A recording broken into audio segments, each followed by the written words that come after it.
ៅតែបោះចូលក្នុងជ្រុលត្រូវយកទ្របរបស់យើងទៅបោះចូលក្នុងជ្រុលជ្រៅគឺកាពះកុំកំណាញ់រហូតដល់ខ្លួនឯងពេកមានញាតិញោមខ្លះចង់មានរហូតដល់មាត់ខ្លួនឯងមកឲ្យណាញាតិញោមបានព្រះលោកសំដែងអ្នកខ្លះកុំមាញ់ត្មងញាតិញោម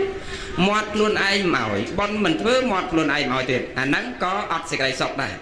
ព្រះលោកថាចេះប្រើទ្របឲ្យត្រូវតាម4ហ្នឹងទី1ចិញ្ចឹមមេដាបៃតាទី2ចិញ្ចឹមបុត្រភរិយាទី3បោះចូលក្នុងជ្រុលជ្រៅគឺកាពះខ្លួនឯងឲ្យតាមតម្រូវការហេវអីហូបនឹងតនយើងនៅហូបកើតដល់ពេលមួយទៀតដូចជាញោមប្រុសញោមស្រីធ្វើថ្ងៃណាឲ្យឈ្មោះតចំណាយទ្របទី4គឺ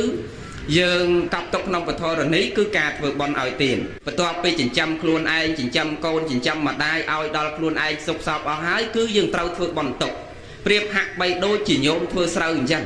ធ្វើស្រូវឆ្នាំនេះសម្រាប់ទុកហូបឆ្នាំក្រោយប៉ុន្តែយើងហូបឆ្នាំនេះគឺអាស្រ័យស្រូវពីឆ្នាំមុនមកមិនអញ្ចឹងឯងញោមស្រីអញ្ចឹងឥឡូវយើងបានមកមនុស្សពេលនេះអាស្រ័យសាបន់ពីអតីតមកឲ្យមកយើងបានភាពជាមនុស្សពេលនេះដូចជាកូនថ្ងៃនេះអញ្ចឹងដែលយើងបានជួបគ្នាថ្ងៃនេះសុទ្ធតែនិស័យបើអត់និស័យយើងអត់បានជួបគ្នាទេបើអត់និស័យក៏យើងអត់បានជួបភរិយាល្អភរិយាក៏មិនបានជួបស្វាមីល្អអញញឹមមកស្រស់ស្រស់អញ្ចឹងដែរអត់ទេយើងទៅជួបអ្នកផ្សេងហើយមានអ្នកខ្លះហេតុអីបានជាប្រុសស្អាតប្រុសនឹងនិយាយទៅពីស្អាតនោះស្អាតឬក៏ស្ត្រីនឹងនិយាយទៅពីស្អាតនោះស្អាតគ្រប់10ប៉ិនស្រាប់តែស្ត្រីនឹងទៅយកប្រុសគេឆាត់ជាមកហើយប្រុសនោះនិយាយទៅពីស្អាតនោះស្អាតស្រាប់តែទៅយកស្រីភ្នែកចលៀងឃើញញោម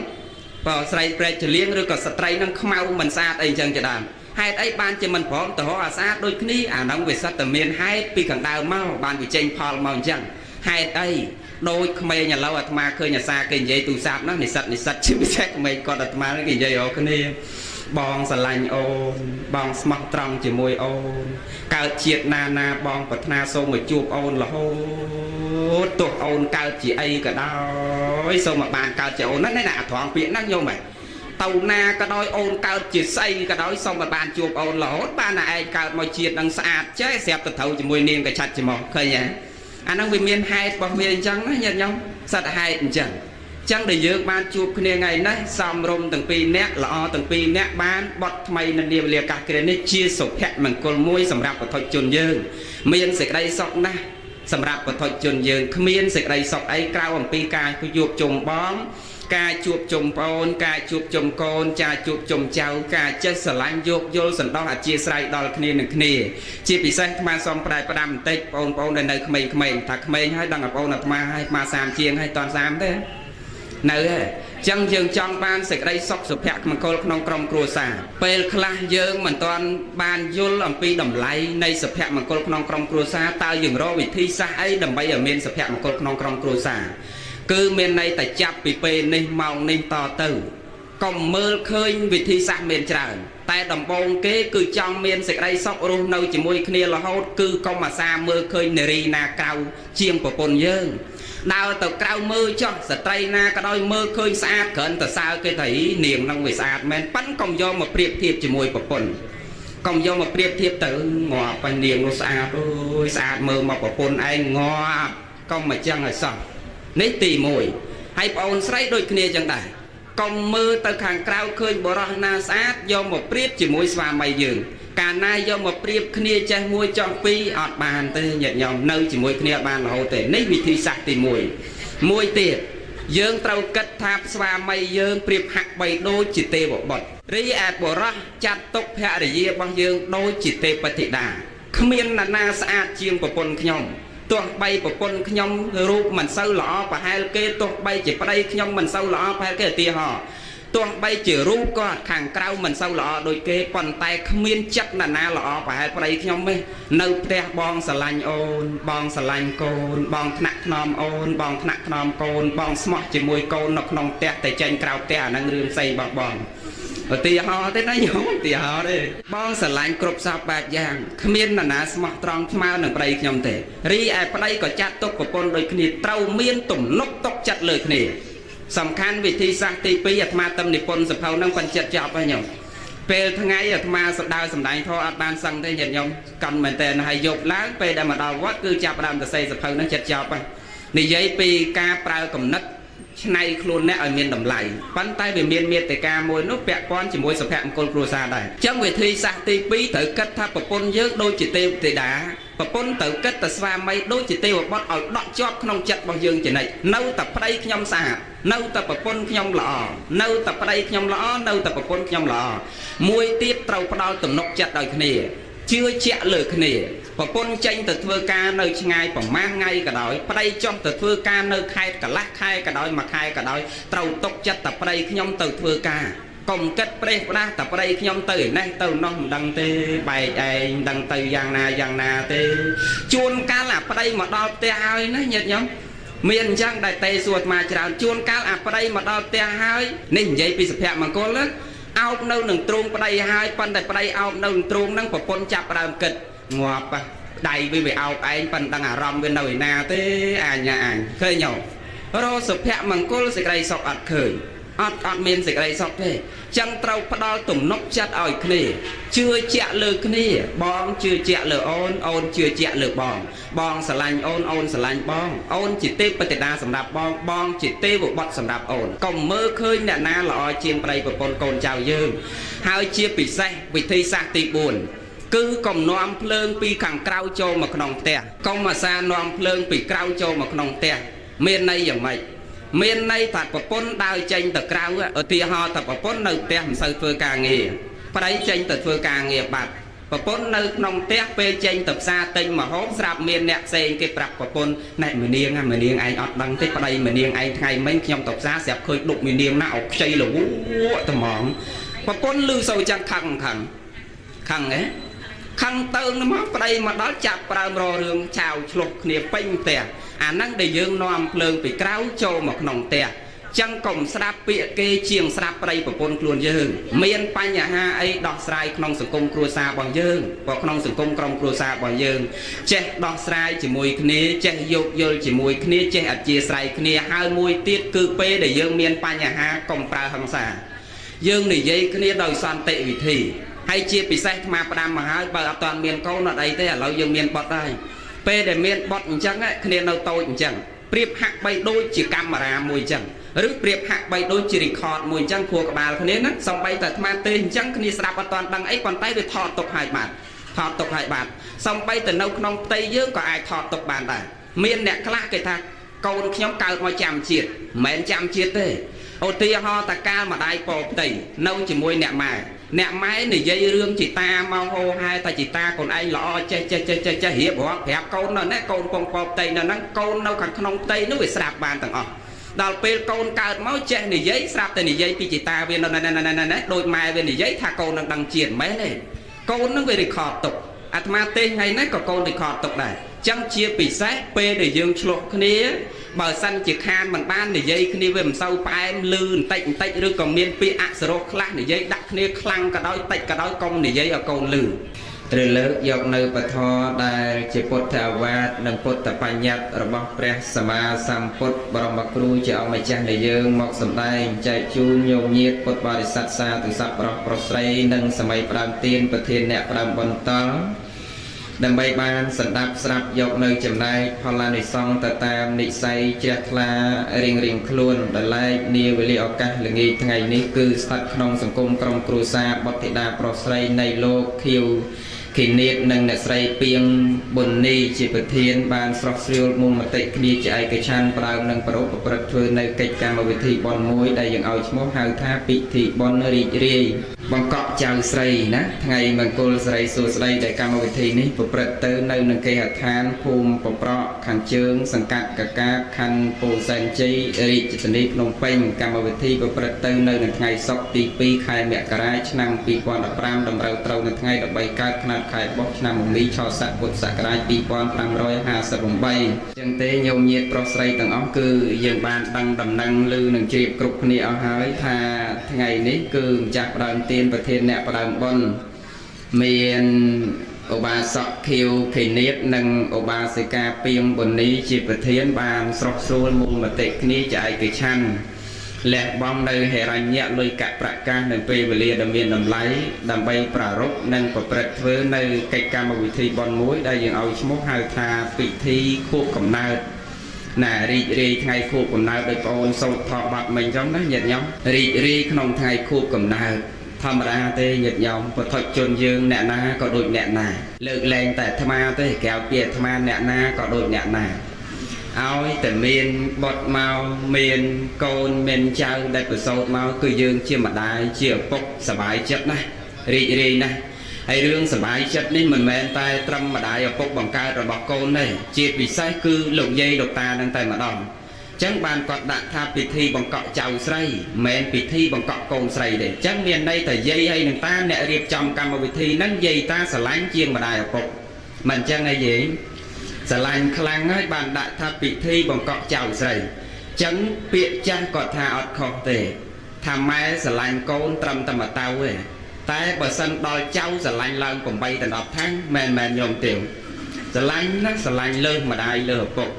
chân miệt đa bày đa miên côn đầm lại nè trong chỉ nói đấy bàn ôn sâu mấy đầm bay ở dương kết tre bị cha rồi na tha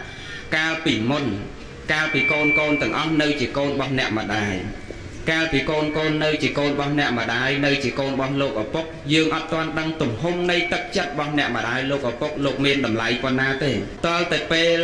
dương khai chia mà đài chia bốc bao kế tự dương đăng tha tùng hôm tất chất này sẽ đây sẽ lại chỉ bốc côn miên quan na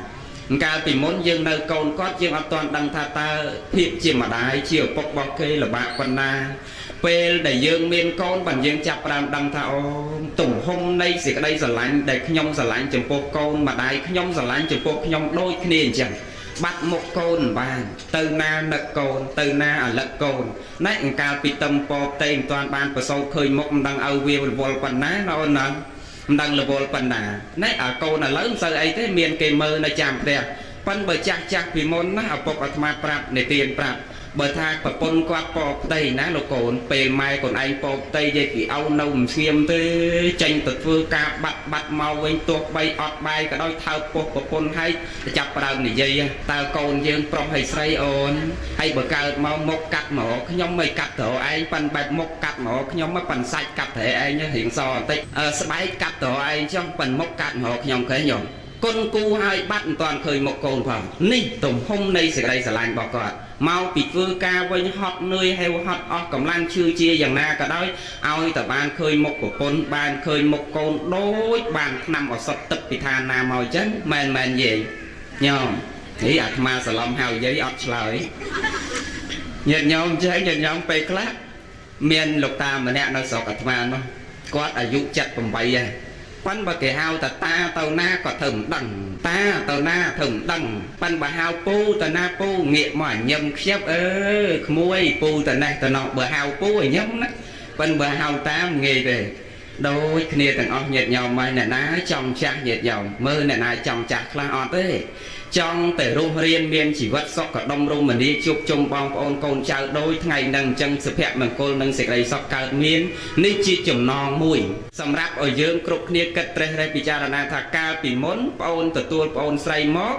trăm tay chùm non mùi đây miền này thà ca bị đồng bông lao giường ruộng nâu tệ luôn muối cả tập và cách bằng bánh trăm tệ luôn giường mùi bàn để dây bị khánh tầm bàn pram này luôn giường muối khăn pram đào pe ôn từ tua ban ở đom phe để dây muối tiết lao bằng tục muối tiết bàn để dây bị khánh là đọc ở lâu ban con say muối tiết và tục thay muối tiết là khăn đào đập pram năm coi thêm pram tiết là của man này hết bàn bạc mình đào năng tên đó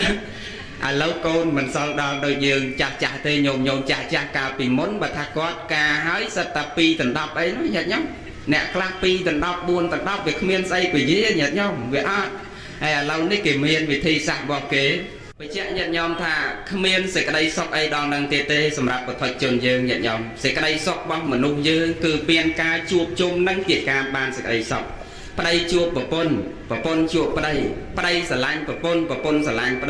bà đây chết sầm cột bà pôn chết vô đào bà đây chết vô chặt khné chết xà lanh khné chết sầm đau khné chết miền chất ảnh nát rồi khné nung hai chia sẻ đây sọc sập hẹ măng côn sầm rạp sầm công trong cua xà hay sọc rồi băng bờ thôi chôn dương cứ mình miên là váy cao pi sọc này cam miền trọ pre sầm ma sam pốt bóng sầm đây nhầm pi sọc rồi băng mình nung dương tì mối sọc miền trọ tì pi sọc bị pro cà chài bị trọ ទី3សុខពីព្រោះការមិនជាពាក់បំណុលគេសុខពីព្រោះការងារដែលមិនប្រកបដោយទោសការងារដែលប្រសិទ្ធប្រាសិជ្ជៈនៅទោសជាដើមសុខពីព្រោះមានទ្រព្យពិតប្រកបណាស់រាល់ថ្ងៃបើសិនជាយើងកើតមកក្រខ្សត់អត់ឃ្លានលំបាកតោកយ៉ាវេទនារោគប្រឹកខ្វះល្ងាចរល្ងាចខ្វះប្រឹកខោអៅមណៅរោសេចក្តីសុខអត់ឃើញទេទោះបីជាប្តីស្រឡាញ់ប្រពន្ធប៉ុណ្ណាប្រពន្ធស្រឡាញ់ប្តីប៉ុណ្ណាជួនកាលបើយើងអត់មានទ្រព្យយើងពិបាកនឹងរស់នៅក្នុងសង្គមជាពិសេសសម័យថ្ងៃបច្ចុប្បន្ននេះផងបើសិនយើងអត់មានទ្រព្យរៀងពិបាកបន្តិចណាញោមណារៀងពិបាកបន្តិចចូលចំណោមគេពិបាកណាស់ញាតិញោមហើយបើក្រទ្រព្យដោយអាត្មាអត់អីទេអាត្មាចូលទៅណាក៏ញាតិញោមនៅតែញឹមដាក់គូអត់ទ្រព្យក៏អត់អីប៉ិនបើដូចញាតិញោមអត់ទេតែអត់ទ្រព្យរៀងពិបាកបន្តិចបើលោកមិនទេដល់ពេលទី2មានទ្រព្យហើយក៏មិនមែនឲ្យតែមានទ្រព្យសត្វសុខទាំងអស់ទេញាតិញោមខ្លះជាពិសេសអាយដាមលោកជំទាវអ្នកញ៉ាមួយចំនួនអាស្គាល់ច្រើនតែគាត់ខលទៅអាត្មាជួយដោះស្រាយបញ្ហាគ្រួសារគាត់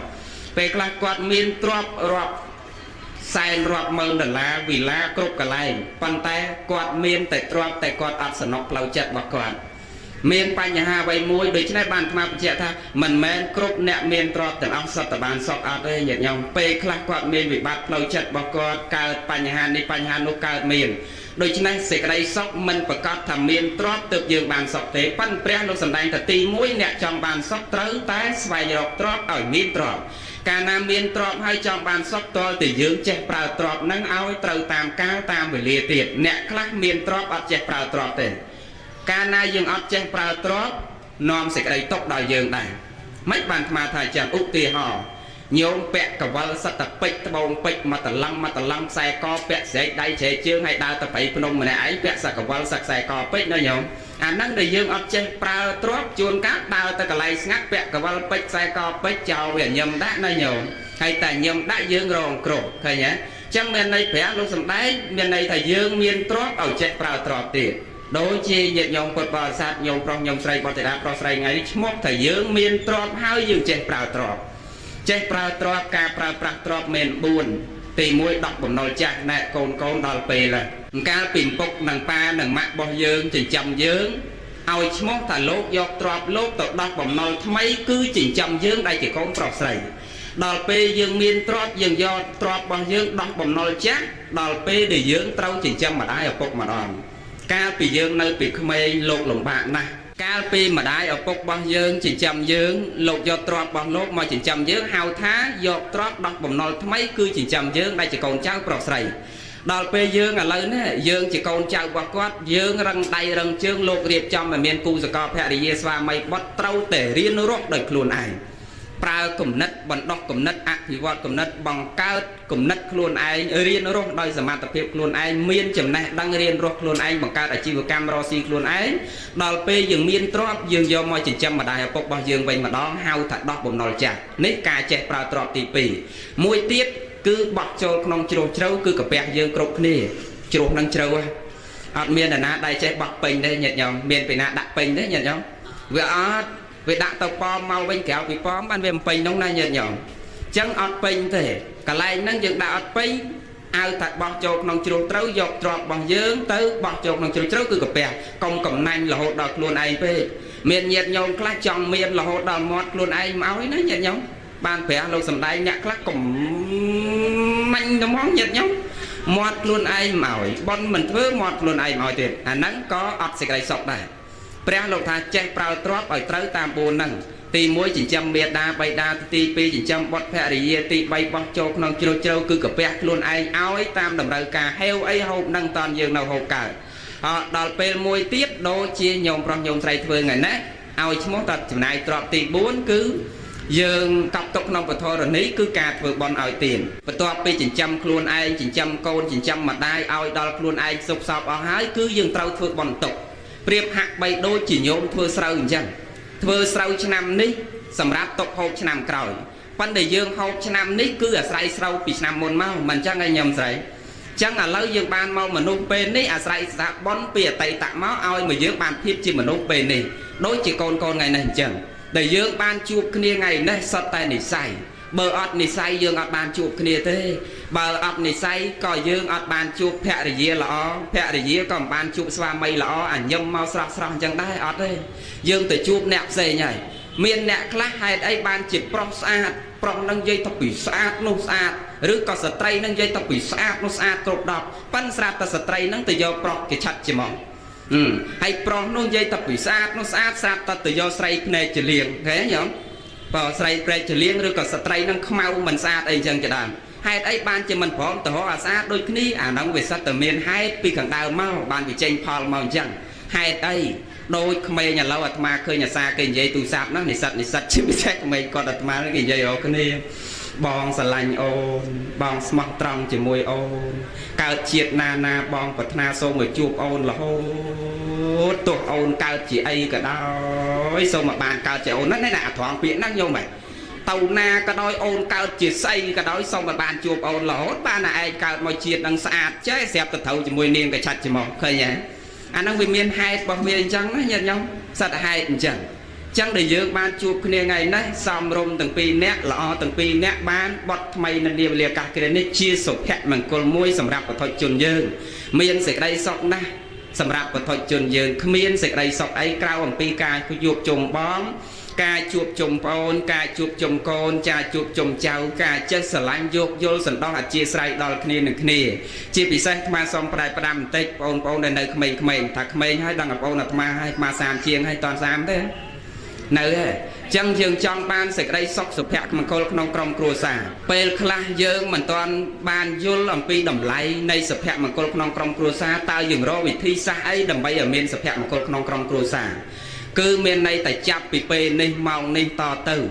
còn mơ khơi vị thi xa miền tràn tại đầm bông kế cứ trong miền sẽ đây sọc luôn nâu chỉ môi kia là hốt cứ con mà xa mơ khơi neri na cao chiêng của pôn dương đào tàu cao mơ cho sợi trai na cái đôi mơ khơi xa cẩn từ sao cái thấy niềng nông về xa men bắn công do một priệp thiệp chỉ môi của pôn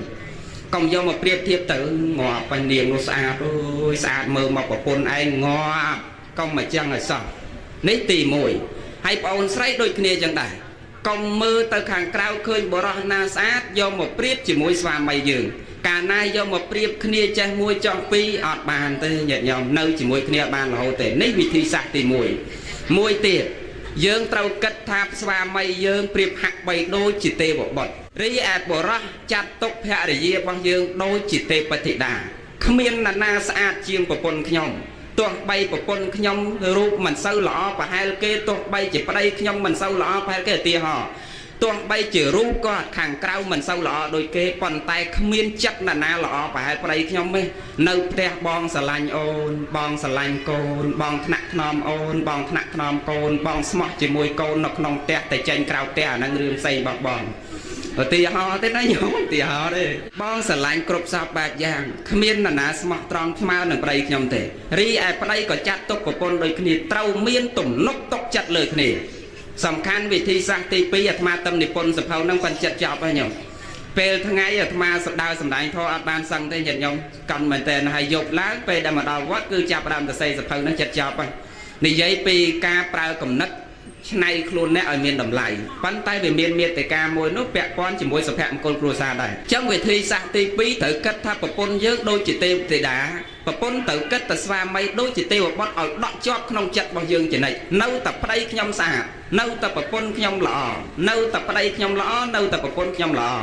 มวยตีเต่าปลาตุ่มนกจัดได้ขณี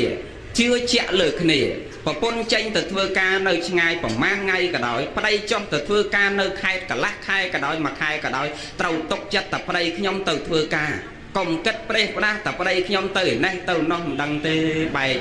đăng từ giang na tê, chuôn ca là đây mà đo tê hai nó nhật nhom,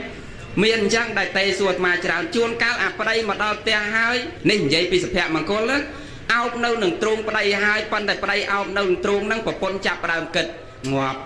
đầy vì ao anh phần đang ở rong bên nơi nào thế nhà ảnh khơi nhậu rồi sụp hẹ mừng cô sẽ đây sọc ạt khởi ạt miên sẽ đây sọc thế chẳng trâu phát đo tùng nóc chặt ỏi khỉ chưa chẹ lừa khỉ bong chưa chẹ lừa ôn chưa chẹ lừa bong sờ lạnh ôn sờ lạnh bong chỉ tê bật đa sầm đạp bong chỉ tê vụ bọt sầm đạp ôn còng mơ khơi nè na lọ chiên vào đây của con chào dương hai chia bị say bị thi sang tì buồn cứ còng noam phơn pi khẳng cao châu mà nòng tè còng mà xa noam phơn pi cao châu mà nòng tè miền nàyอย่างไร miền này tại bờ pôn đào tranh từ cao ở tia ho tại bờ pôn nơi tia không sao phơi càng nghề và đấy tranh từ phơi càng nghề bạt bờ pôn nơi nông tia phê tranh tập ra tinh mà hốt sạp miền nẹt sen cái bạc bờ pôn này mình niêng anh ọt đăng thế vào đây mình niêng anh ngày mấy trong tập ra sẽ khơi đụng mình niêng nào chơi là tầm mỏng bờ pôn lưu sâu chẳng khăng ấy khăng tơn nó móc vào đây mà đó chặt vào rò đường chào chục niệm pin tè năng để dương nom lương bị cáo châu một nòng tè chẳng cùng sạp bịa kê chiềng sạp đây của con luôn dương miền pa nhà ha ấy đọt sai nòng sừng cung cua sa bằng dương và nòng sừng cung trong cua sa bằng dương che đọt sai chỉ mùi khné che dục chỉ mùi khné che ạt chia sai khné hai mùi tiết cư pê để dương miền pa nhà ha cùng pra hằng xả dương để dây khné đòi san tệ vị thì hay chia bị sai mà đam mà hai bà toàn miền câu nó đây thế là dương miền bọt đây p để miền bọt chẳng ấy khné đâu tôi chẳng priệp hạc bay đôi chỉ camera mùi chẳng rước priệp hạc bay đôi chỉ record mùi chẳng khua các bà là khné nát xong bay tại tham tên chẳng khné sạp toàn đăng ấy còn tay về thọt tục hai bạn xong bay từ nâu nông tây dương có ai thọt tục bàn đây miền nẹt khla cái thằng câu nhóm cao mà chạm chiết mến chạm chiết thế ô tia ho ta ca mà đại bộ tỷ nâu chỉ mùi nẹt máy này dây rương chỉ ta mau hô hai ta chỉ ta còn anh lọ che hiệp hóa hẹp câu nó nè câu phong bọc tây nó năng câu nó càng không tây nó phải sạp bàn tầng ở đào pe câu cao máu che này giấy sạp tay này giấy chỉ ta viên nó này đôi mai bên này giấy thà câu nó đăng triển mấy này câu nó về để khọt tục atma tên hay nè có câu để khọt tục này chẳng chia bị sát p để dương chụp kia bờ xanh chỉ khan mình ban để dây kia về mình sâu pa em lư tạch rồi còn miền pi axro class để dây đặt kia khăng cả đôi tạch cả đôi công để dây ở câu lư toàn này on công chê kia ở câu lư nó trong chế bắt và tục ở chất bắt bằng ôi cho chất chê này nó và tục của mọi câu dương lư cả na câu lư vì lư sâu ở đường ở cọp đào pe câu dương không lao miền nọt cần nứt áp sâu lọ chẳng vị thi xa mùi tiết cư pê để dương miền pa nhà ha dương này dây kia đọc sai kia đôi san tệ vị thi và san tệ vị thí này dây kia sọt sùa kia pra một châu bài để chia sả lanh kia sẵn đọc kia hay trơ cất đôi mà bị chẹn đàn trong miền vị thi xa tràn tiết sầm rạp non sập hẹn mà cô lòi trong cua xa bỏ dương hai ở lâu này dương miền chấm non mùi tiết cư miền bọt chỉ ti sả lanh bỏ dương đôi chân này thay mình tục mùi tiết cứ ôn prong trâu vơiอย่างmách công bạc can công bậc can ca nghe công bậc can tặc nhóm tuôn này ti nhóm chỉ đây vơ tặc ca nghe na chỉ đây đây ca nghe của con ọt bẹ con ọt này về na dương mau bị vơ ca với sao pe về lìa class chui cây ca của con bao dương cây ca na để dương ai vơ bán chết từ bao mình chết slot cái chết bay lại mày ổn phần nè class lột nhiều năng đại pe mau bị vơ ca với của con hot na mưa côn phong na bom tẹt phong na chút phong na cụ phong na bao phong na liêng phong cục sập ba giang đó là bài toàn sẵn chập vào mà đọc té rò đường mà hay sọc chất mà đọc té mình prom chui vơ ấy đây hãy chập vào thà pol cho nâng có mình miền sập hẹn bằng cô đài bao giờ mà đo tem miền p về lìa class chui cạch cà của pon và chui cạch cà của pon và là câu như là lấu p class kia nồng phánh đôi chiếm sau đam đa slo đã thế ở đo p tranh tờ ta háng cô nồng phánh nó dây nó bao slo cả cố đang ở đà nam môn tới đằng co linh cái đà mày thế đăng tiết nó nhiệt nhom phim của bạn tay cô như là lâu nhiệt nhom vì sầm mày vì sầm nợp trong đang nói ban khóc kia vì sầm mày muốn ma cơ mình toán bàn tay phục ma có thọt mày dây cứ ca hơi cầm ro miền pa nhà trong trong cua sa na đời sa môn riệp ở pia quạt xoay vô bị khnia từ bên từ màu rọt sập năm từ mom từ bàn chia bị xe đây từ đang hai ta thử tư mở dây te dây của mùi khai ơi khang mà đây bốc khang say nó mơ sầm mặt phía con prong năng cao của mùi khai hai bà sân là khang say cái mơ tăng ngả con prong nó đổi toàn tục chặt đấy ơi của mở của mùi khai tiết mạch năm pi từ đọc khai cốt bà than nâu tầm tục chặt mơ đổi sau cát phát đại chọt phử rồi mong nhật nhom mình thon mà đa thế nó là mong ban phẹ để gì mùi mình thon mà đa thế trong ôn trâu oi đầm lấy quạt chỉ phẹ để gì trâu nặng thnom chia bị sai cứ thnom chất bạc quạt và thnom chất bạc quạt nô sẽ cái đây sọc sẽ cái đây chỉ mà đa ai miên không sử công trong cua xa chia bị sai ôn chia sợi trai có đôi kia chia bị sai qua đây mau bị vơ cá nẹt kla rõ sẽ cái đây sọc ai na khơi nhận nhau ហើយគាត់ចេះសួរអាត្មាសួរមុននឹងឆ្លើយអាត្មាសួរថាមិនបានចេះមានបញ្ហាថាកណាដោយសារកណាចេះមាត់ធំមាត់តូចតិចដាក់គាត់ដែរពេលគាត់មកពីធ្វើការកណាទ្រាំមិនបានកណានៅផ្ទះតែឯងគាត់ដើរបាត់អានឹងហើយដែលរកសុភមង្គលមិនឃើញអ្នកខ្លះប្តីមកពីធ្វើការមកដល់ផ្ទះមានផ្គរផងមានផ្ទះផងណាញាតិញោមហើយគ្នានៅមិនសោកដល់ហើយចេះតែធុញផ្ទះដើរចេញទៅក្រៅនេះនោះខូចមនុស្សបដ ாய் អញ្ចឹងមកដល់ផ្ទះមានរឿងរ៉ាវអីយើងឲ្យគាត់ងូតទឹកស្លៀកពាក់អីឲ្យស្អាតឲ្យត្រជាក់សាច់បន្តិចទៅណាមានរឿងអីកុំអាលនិយាយឲ្យគាត់ងូតទឹកឲ្យហើយទៅហូបបាយឲ្យហើយទៅឆ្អែតហើយចាំយប់ឡើងឬក៏ពេលទៅនេមើលអារម្មណ៍គាត់បាយចាំនិយាយគ្នាមានបញ្ហាអីនិយាយគ្នាស្ងាត់ក្នុងសង្គមក្រុមគ្រួសាររបស់យើងហើយកុំទៅយកនិយាយប្រាប់អ្នកដទៃគ្មានប្រយោជន៍ទេញាតិញោមនិយាយទៅគេសើចចំអោឲ្យទៅយើងហ្នឹងវាមានបានផលអីប៉ុន្តែវិធីសាស្ត្រដែលទៅនិយាយប្រាប់អ្នកដទៃគឺយើងប្រាប់អ្នកណាដែលមានចំណេះដឹងមើលតែគេអាចជួយដោះស្រាយបានគេធ្លាប់ជួយដោះស្រាយអ្នកដទៃបានគេមានចំណេះដឹងមានអរិយាប័ត្រសមរម្យយើងនិយាយប្រាប់គេឲ្យគេផ្ដល់ជាប័ណ្ណពិសោធន៍ឲ្យយើងអត់បញ្ហាឥឡូវចូលមកដល់រឿងសុភមង្គលរបស់យើងថ្ងៃនេះជាថ្ងៃមង្គលសិរីសួស្តីអ្នកខាត់ត្រឹកល្អជាពេលល្អជាយាមល្អជាអរុណរះល្អជាថ្ងៃល្អជាមង្គលដល់បវរដែលយើងបានកាន់ដៃគ្នាហើយមានបុត្រធីតាជាទីស្រឡាញ់របស់យើងទៀតស្រីឲ្យប្រុសញោមស្រីឥឡូវបញ្ជាក់ញាតិញោមអញ្ចឹងណាត្រូវថែទាំគាត់បកើតគាត់មកយើងមានកតបកិច្ចមួយទៀតមិនត្រឹមតែកតបកិច្ចយើងជាម្ដាយជាឪពុកដែលគ្រាន់តែបកើតគេហើយទេអ្នកខ្លះបកើតកូនហើយគឺហើយលែងរវល់ខ្វល់កុំឲ្យដូចពាក្យខ្មែរគេពោលថាអញ្ចេះកូនខ្លះកើតមកម៉ែបោះចោលស្លាប់រស់តែលតល់ម៉ែមិនគិតកូនខ្លះត្រូវឪចាប់ចម្រិតលោភលួចប្រព្រឹត្តអនាចារកូនខ្លះកើតចំម៉ែឪលែងលះគ្នាក្រំគ្រាគ្រួសារដោយបាក់ស្ពានកូនខ្លះរស់ខ្វះការទូមានប្រៀបដូចជាយានឈានធ្លាក់ជ្រុះកូនខ្លះកើតចំឪប្រមាក់វាយម៉ែពេលផឹកស្រវឹងស្រាទាំងកូនក្នុងផ្ទៃដួលកាប់ងាកូនណាធំក៏ដើរសំទៀនកុំឲ្យអញ្ចឹង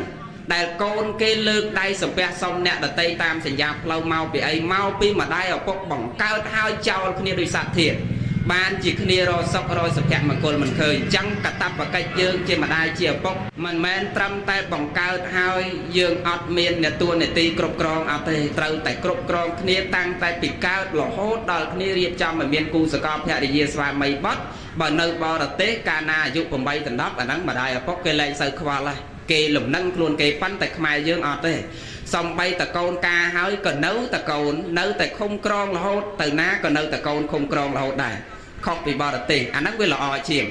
ប៉ុន្តែរាល់ថ្ងៃរៀងពិបាកបន្តិចទោះឃុំក្រងប៉ុណ្ណឹងហើយក៏រៀងពិបាកទូមានព្រានបដៅកូនណាពីមុនម្ដាយឪពុកនិយាយប្រាប់កូនមួយម៉ាត់កូនស្ដាប់និយាយ10ម៉ាត់ក៏កូនស្ដាប់តែឥឡូវនិយាយវាមួយម៉ាត់វាតមកយើងវិញ10ម៉ាត់មែនញោមធ្លាប់អត់ទេតមកយើងវិញ10ម៉ាត់ណាញាតិញោមកូនយើងឥឡូវណាមិនមែនកូនម៉ែថ្ងៃនេះទេកូនទាំងអស់គ្នាប្រាប់មួយម៉ាត់ទៅវាតមកវិញមួយម៉ាត់អាកូនខ្លះឲ្យដាក់មកកញ្ញោវាហ៊ានមកពីកញ្ញោមកវិញក៏មានដែរណាញាតិញោមកូនយើងឥឡូវញាតិញោមពិចារណាមើលពិបាកណាស់ហេតុអីមកពីសង្គមយើងអវប្បធម៌ខាងក្រៅវាអស់ទាញខ្លាំងពេកគ្រប់ប៉ុស្តិ៍វិទ្យុគ្រប់ទូរទស្សន៍អាហ្នឹងក៏អាត្មាមានសរសេរដែរគ្រប់ស្ថានីយ៍វិទ្យុនិងទូរទស្សន៍ខិតខំផ្សាយនោះតែរឿងផាក់ស៊ីធ្វើឲ្យមនុស្សឈួតវង្វេងវកវីខិតខំផាក់ស៊ីដើម្បីរង្វាន់អីមាននៅក្នុងសភៅអាត្មាទាំងអស់គឺរាល់ថ្ងៃញាតិញោមមើលចុះបើកវិទ្យុបើកទូរទស្សន៍ថាបើកឮតាមវិទ្យុប៉ុស្តិ៍ណាក៏ឮសូរតែរឿងផាក់រឿងស៊ីរឿងរំរែកហើយទូរទស្សន៍ញោមបើកប៉ុស្តិ៍ណាក៏មានអាផាក់ស៊ីរំរែកហ្នឹងដែរឃើញញោមចឹងធ្វើឲ្យមនុស្សវាសបាយផ្លេចភ្លើតភ្លើនផ្លេចក្រមសិលធម៌ខ្លួនឯងផ្លេចក្រមសិលធម៌ជាកូនកតបកិច្ចជាកូនផ្លេចក្រមសិលធម៌តែខ្លួនឯងជាស្ត្រីខ្មែរជាបុរសខ្មែរផ្លេចប្រពៃណីទំនៀមទម្លាប់បវេណីពីបុរាណអស់ដោយហើយទៅសំបីតែអសរក៏ចង់បំបត្តិចោលដែរគឺបញ្ជាក់ចឹងណាថាការដែលយើងមានបត់មកជាទីស្រឡាញ់ហើយត្រូវថែទាំគាត់ត្រូវស្រឡាញ់គាត់ត្រូវទំនុកបំរុងគាត់បំពេញកាតព្វកិច្ចតួនាទីយើងក្នុងនាមជាឪពុកបំពេញកាតព្វកិច្ចតួនាទីយើងក្នុងនាមជាម្ដាយត្រូវមានកាតព្វកិច្ចសង្គ្រោះកូនដោយធម៌5យ៉ាងហើយសង្គ្រោះកូនដោយព្រហ្មវិហារធម៌4ទី1មានមេត្តាចាប់ពីថ្ងៃនេះតទៅមានមេត្តាចិត្តនឹកអាណិតស្រឡាញ់កូននឹកភ្នែកទៅរកកូនករណាសេចក្តីអាណិតចំពោះកូនជានិច្ចមុទិតាស្រឡាញ់កូនតូទុនទៅរកកូនឧបេក្ខាតាំងចិត្តជាកណ្ដាលស្រឡាញ់កូននឹកកូនរលឹកកូនថ្នមកូនថែរក្សាកូនទំនុកបំរុងកូនបដោះកូនឲ្យមានចំណេះចេះដឹងកូនកើតមកដឹងក្តីបង្ហាត់ពាក្យណាដែលល្អអាត្មាសូមបញ្ជាក់បន្តិចថាកូនខ្លះកើតមកចេះនិយាយគឺចេះជេរហ្មង hay dừng rồi mù là hai ấy ban còn là chắp ra trên thì giấy chế chê rồi mà năng mau pi dương chia mà đại chia bọc năng pra bịa đuổi mà bị chạy chăng bởi thằng khăn kia tụi tao cái lại nào sẽ ngay vì con đâu để lại con lư từ bịa là ở lư tới sầm đây là bằng riêng kia từ rương là còn ai kia lư bịa cọ còn ai kia lư bịa mình là hay chia bị sát p để thông đăng cái đây là món còn ai con dương từ sài cốc chỉ môi năng mây ná đây mình sâu là mây nam miền đầy miền trừ ai con dương lên tay chỉ môi đã con ná để che riêng số con ná để sờ lan ca sặc giá con ná để sờ lan ca nghiêm miền thì giàu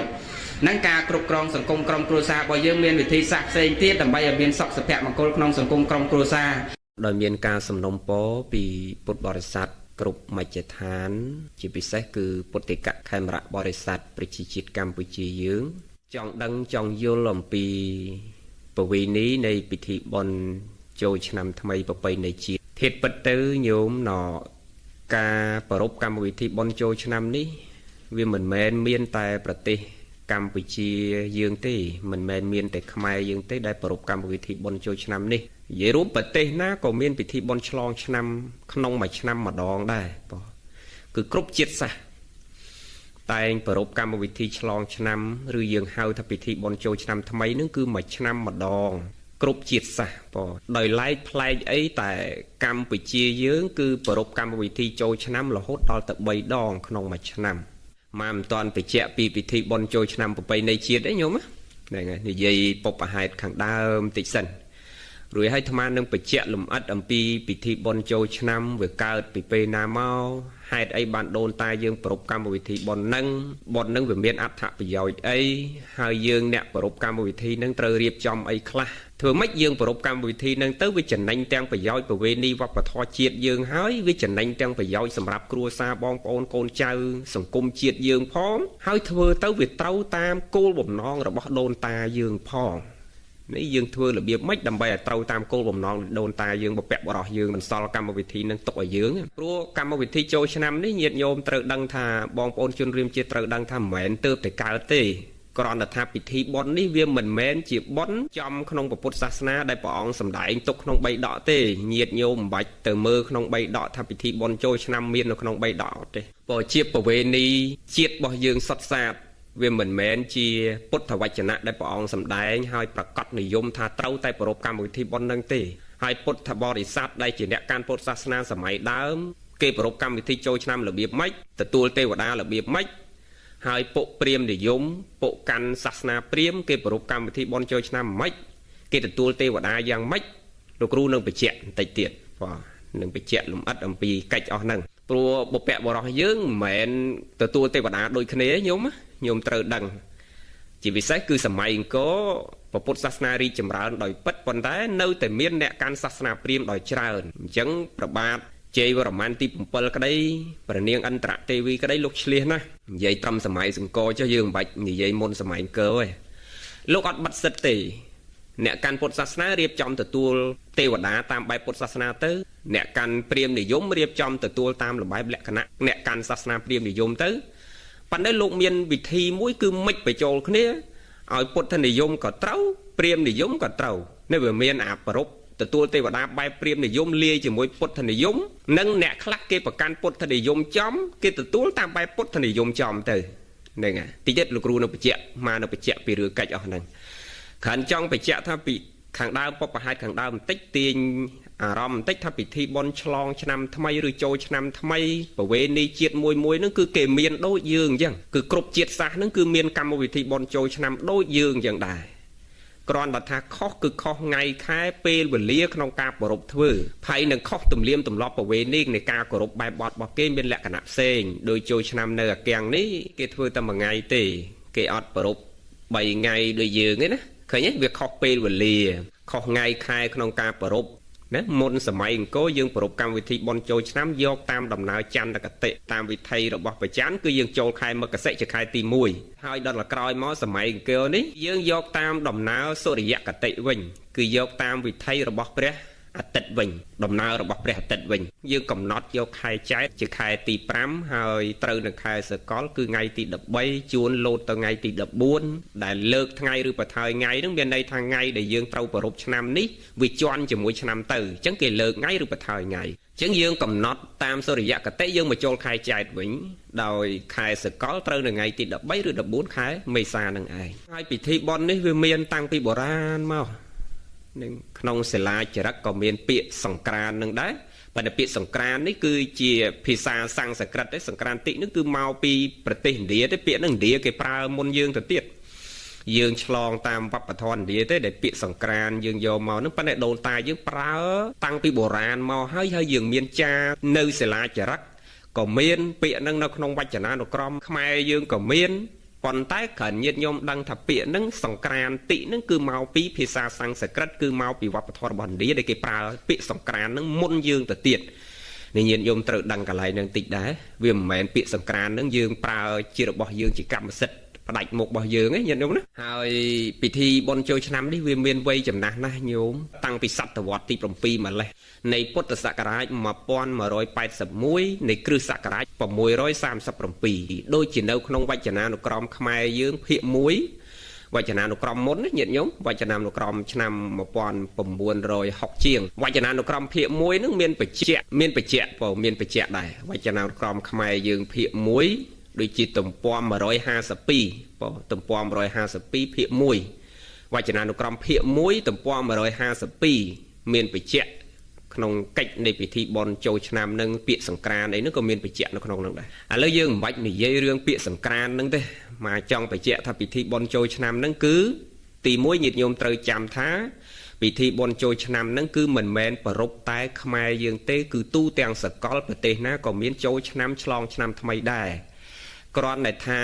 ចម្លែកពីគេគឺគេមួយឆ្នាំគេចូលឆ្នាំតែម្ដងឆ្លងឆ្នាំតែម្ដងទេតែខ្មែរយើងចូលឆ្នាំ3ដងញាតិញោមរាប់មើលបើ3ទី1គឺចូលឆ្នាំសកលពេលគេឆ្លងឆ្នាំថ្មីសកលទូទាំងពិភពលោកគ្រប់ប្រទេសហ្នឹងយើងឆ្លងគេដែរហ្នឹងហើយគេចូលឆ្នាំសកលតែម្ដងហើយដូចអាកាំងនេះចូលឆ្នាំសកលតែម្ដងហើយប្រទេសផ្សេងចូលតែម្ដងហ្នឹងហើយហើយយើងពេលគេចូលយើងចូលគេដែរយើងឆ្លងគេដែរឆ្លងឆ្នាំសកលយើងឆ្លងគេដែរមួយដល់ពេលចូលឆ្នាំចិនឯងខ្មែរនេះក៏ចូលឆ្នាំចិនគេដែរម្ដងទៀតឥឡូវនេះចិត្តដល់ថ្ងៃចូលឆ្នាំខ្មែរយើងមិនត្រូវចូលឆ្នាំខ្មែរម្ដងទៀតអញ្ចឹងប្លែកគេតែយើងទេមួយឆ្នាំយើងចូល3ដងហើយអាត្មាវិភាគមើលទៅមុខតិចទៀតបែបចូល4ដងហើយចូលតាមបងប្អូនយើងម្ដងទៀត4ដងណានិយាយលេងចេះញោមសង្ស័យតិចទៀតទៅវាចូល4ដងក៏មិនដឹងដែរណាបើឥឡូវអាថ្ងៃ3ដងនៅថ្ងៃចូលឆ្នាំសកលម្ដងចូលឆ្នាំចិនម្ដងឥឡូវនេះចូលឆ្នាំខ្មែរម្ដងប្លែកគេតែយើងនេះមួយឆ្នាំយើងចូលឆ្នាំ3ដងប៉ុន្តែប្រទេសលើពិភពលោកនេះគឺគេចូលឆ្នាំតែម្ដងទេមកប្រទេសប៉ុន្តែត្រូវដឹងថាពិធីបុណ្យចូលឆ្នាំនេះគឺវាមានគ្រប់ប្រទេសគ្រាន់តែខុសតាមប្រវេណីទំនៀមទម្លាប់របៀបរបបនៃការប្រពៃធ្វើនៅពេលវេលាតែប៉ុណ្ណោះនឹងខុសគ្នាអញ្ចឹងប៉ុន្តែការប្រពៃការឆ្លងឆ្នាំគឺមានដូចគ្នា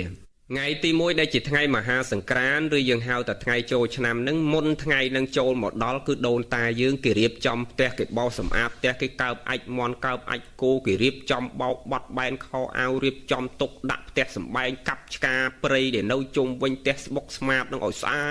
តនិយាយរួមរៀបចំទាំងក្រៅផ្ទះទាំងក្នុងផ្ទះឲ្យមានរបៀបរៀបរយចំណន់ដើមយើងសម្បូរផ្កាច័ន្ទញោមសម្បូរផ្កាច័ន្ទហើយនៅផ្កាច័ន្ទជាពិសេសគឺផ្កាច័ន្ទគេយកមករៀបចំបុកវាទៅលាយជាមួយទឹកជាមួយអីទៅយកមកលាយដាក់អប់នៅនឹងផ្ដិលដាក់អប់នៅនឹងពាងឲ្យមានក្លិនក្រអូបប្រហើរគ្រប់កន្លែងទាំងអស់ហើយចំណន់ដើមយើងមានពាងតូចមួយនៅកម្មចដើមមុនយើងឡើងផ្ទះហ្នឹងគឺដូនតាយើងតែងទម្លាប់ថារៀបឡើងផ្ទះគឺយើងលាងជើងហ្នឹងបងព្រោះចំណន់ដើមយើងដើរដល់ជើងទៅទេណាអញ្ចឹងមុនឡើងផ្ទះសម្រាកហ្នឹងគេលាងជើងអញ្ចឹងគេមានពាងតូចសងខាងផ្ទះហើយគេអប់ដោយផ្កាច័ន្ទគេបុកលាយអប់ដោយផ្កាច័ន្ទទៅក្នុងផ្ទះក្រោមផ្ទះឲ្យតែមានផ្ដិលទឹកមានអីជាពិសេសគឺផ្ដិលទឹកហ្នឹងឲ្យមានក្លិនក្រអូបនៅក្នុងផ្ទះក្រៅផ្ទះហ្នឹងគឺរៀបចំផ្ទះសម្បែងហ្នឹងឲ្យស្អាតកន្លែងហ្នឹងញាតិញោមគាត់បីយល់អំពីគោលបំណងដូនតាយើងសិនហេតុអីបានមុនពិធីបុណ្យចូលឆ្នាំគាត់តែងផ្ដាំយើងឲ្យរៀបចំផ្ទះគោលបំណងរបស់គាត់ចង់បញ្ជាក់ថាសេចក្តីសុខសេរីសួស្តីមិនមែនមានមកពីណាទេគឺមានមកពីយើងគ្រប់គ្នាពេលដែលយើងរៀបចំផ្ទះសម្បែងបានស្អាតពេលដែលយើងធ្វើផ្ទះយើងឲ្យល្អមានក្លិនក្រអូបទៅគឺវាអារម្មណ៍នឹងវាស្រស់ថ្លាវាមានសេរីសួស្តីហើយការរៀបចំផ្ទះនេះគាត់ធ្វើថ្ងៃចូលឆ្នាំនឹងជាតំណាងឲ្យយើងឃើញថាយើងមានអារម្មណ៍ស្រឡះមកដល់ផ្ទះមានអារម្មណ៍ល្អយ៉ាងណាគាត់ចង់បង្ហាញថាសេចក្តីសុខ cứ việcកើតនៅលើខ្លួនយើងរៀបចំចាត់ចែងទុកដាក់ទាំងផ្ទះសម្បែងទាំងខ្លួនប្រាណទាំងអរិយាបថអ្វីគ្រប់យ៉ាងហ្នឹងគឺវានៅនឹងខ្លួនយើងអញ្ចឹងការរៀបចំផ្ទះគាត់ធ្វើមួយថ្ងៃនឹងតំណាងឲ្យយើងឃើញប៉ុន្តែមិនមែនរៀបតែមួយថ្ងៃទេគឺត្រូវរៀបរៀងរាល់ថ្ងៃតែម្ដងតែខ្មែរយើងទៅជាប្រកាន់តែចាំចិត្តដល់ថ្ងៃចូលឆ្នាំបានត្រូវរៀបចំផ្ទះសម្បែងឲ្យស្អាតមិនមែនអញ្ចឹងទេគោលបំណងគាត់រៀបឲ្យយើងធ្វើបង្ហាញថាពេលដែលយើងមកជួបជុំគ្នាថ្ងៃមុនចូលឆ្នាំពេលដែលគាត់រៀបចំផ្ទះស្អាតតើយើងមានអារម្មណ៍ម៉េចហើយបើយើងរៀបចំផ្ទះមិនស្អាតស្មុគស្មាញអ៊ូអាប់ទៅគេមកគេមានអារម្មណ៍ម៉េចអញ្ចឹងការរស់នៅត្រូវតែស្អាតជានិច្ចត្រូវតែសម្អាតជានិច្ចមិនមែនសម្អាតតែមុនថ្ងៃចូលឆ្នាំទេតែថ្ងៃហ្នឹងគាត់ធ្វើឲ្យយើងឃើញថាកាលណាយើងរៀបចំផ្ទះបានស្អាតអារម្មណ៍យើងក៏ស្រស់ថ្លាសេរីក៏វាមកតាមហ្នឹងដែរហើយគាត់ក៏បង្កើតពាក្យមួយដើម្បីអប់រំក្មេងបើកាលណាយើងមិនរៀបចំផ្ទះឲ្យស្អាតទេទេវតាមិនចូលផ្ទះយើងទេមិនចូលគេហដ្ឋានយើងទេមិនឲ្យពរយើងទេខ្ញុំឃើញទេពាក្យហ្នឹងមានប្រើមកតរហូតថាកាលណាយើងមិនរៀបចំផ្ទះបានស្អាតគាត់បង្កើតពាក្យមួយថាទេវតាមិនចូលផ្ទះយើងទេមិនឲ្យពរយើងទេគាត់បង្កើតពាក្យហ្នឹងដើម្បីអីទៀតដើម្បីចង់ឲ្យយើងសម្អាតរៀងរាល់ថ្ងៃតែយើងមិនយល់យើងទៅសម្អាតតែមុនថ្ងៃចូលឆ្នាំរកវិធីនិងសិលសាស្ត្រ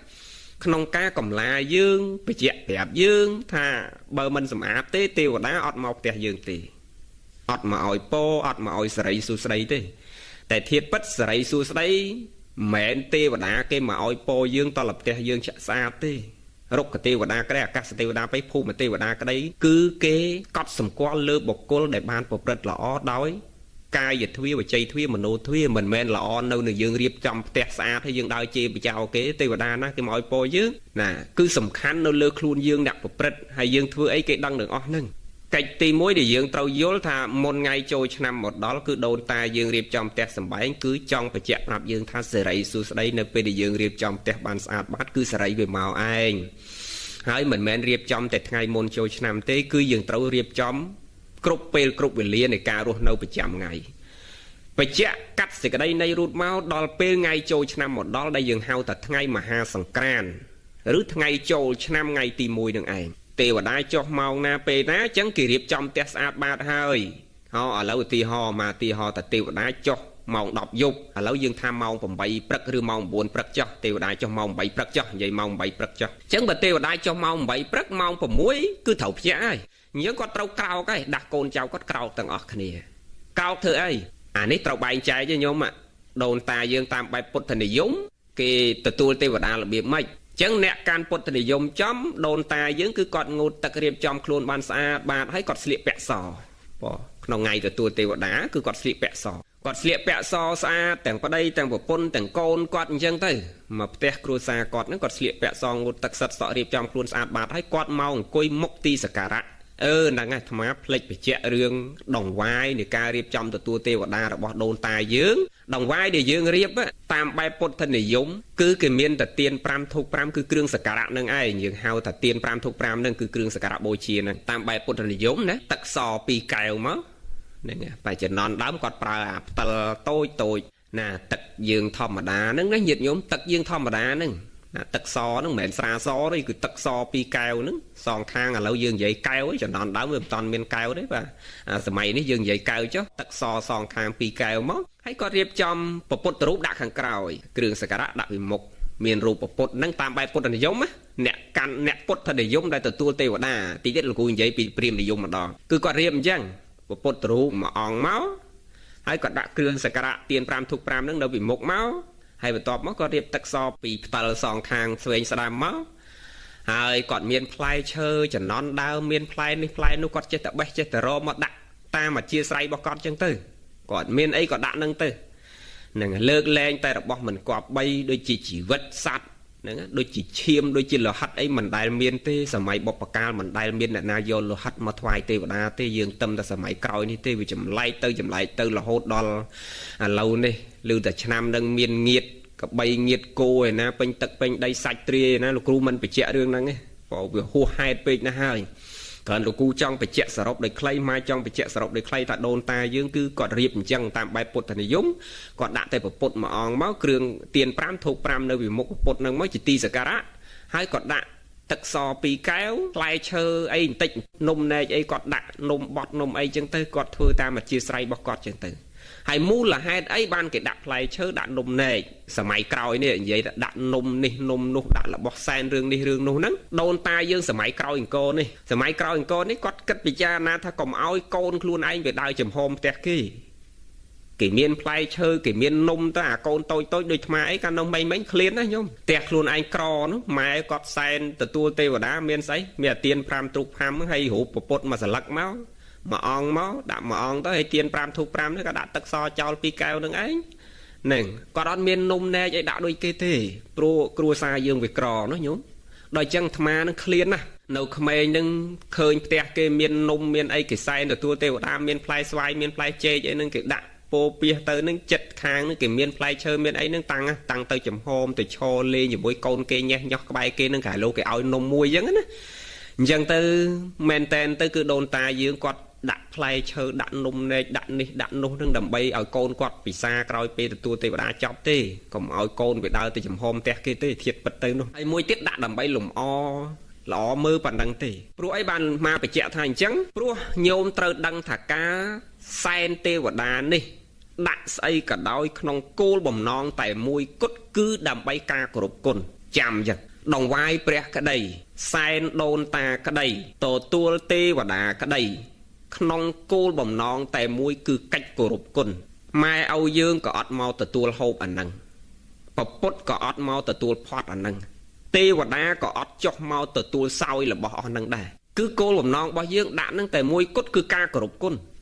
ចឹងការគោរពគុណមិនបាច់ដាក់ស្អីក៏បានដែរយើងគ្រាន់តែនឹកផ្សាយសេចក្តីល្អឲ្យគេទៅ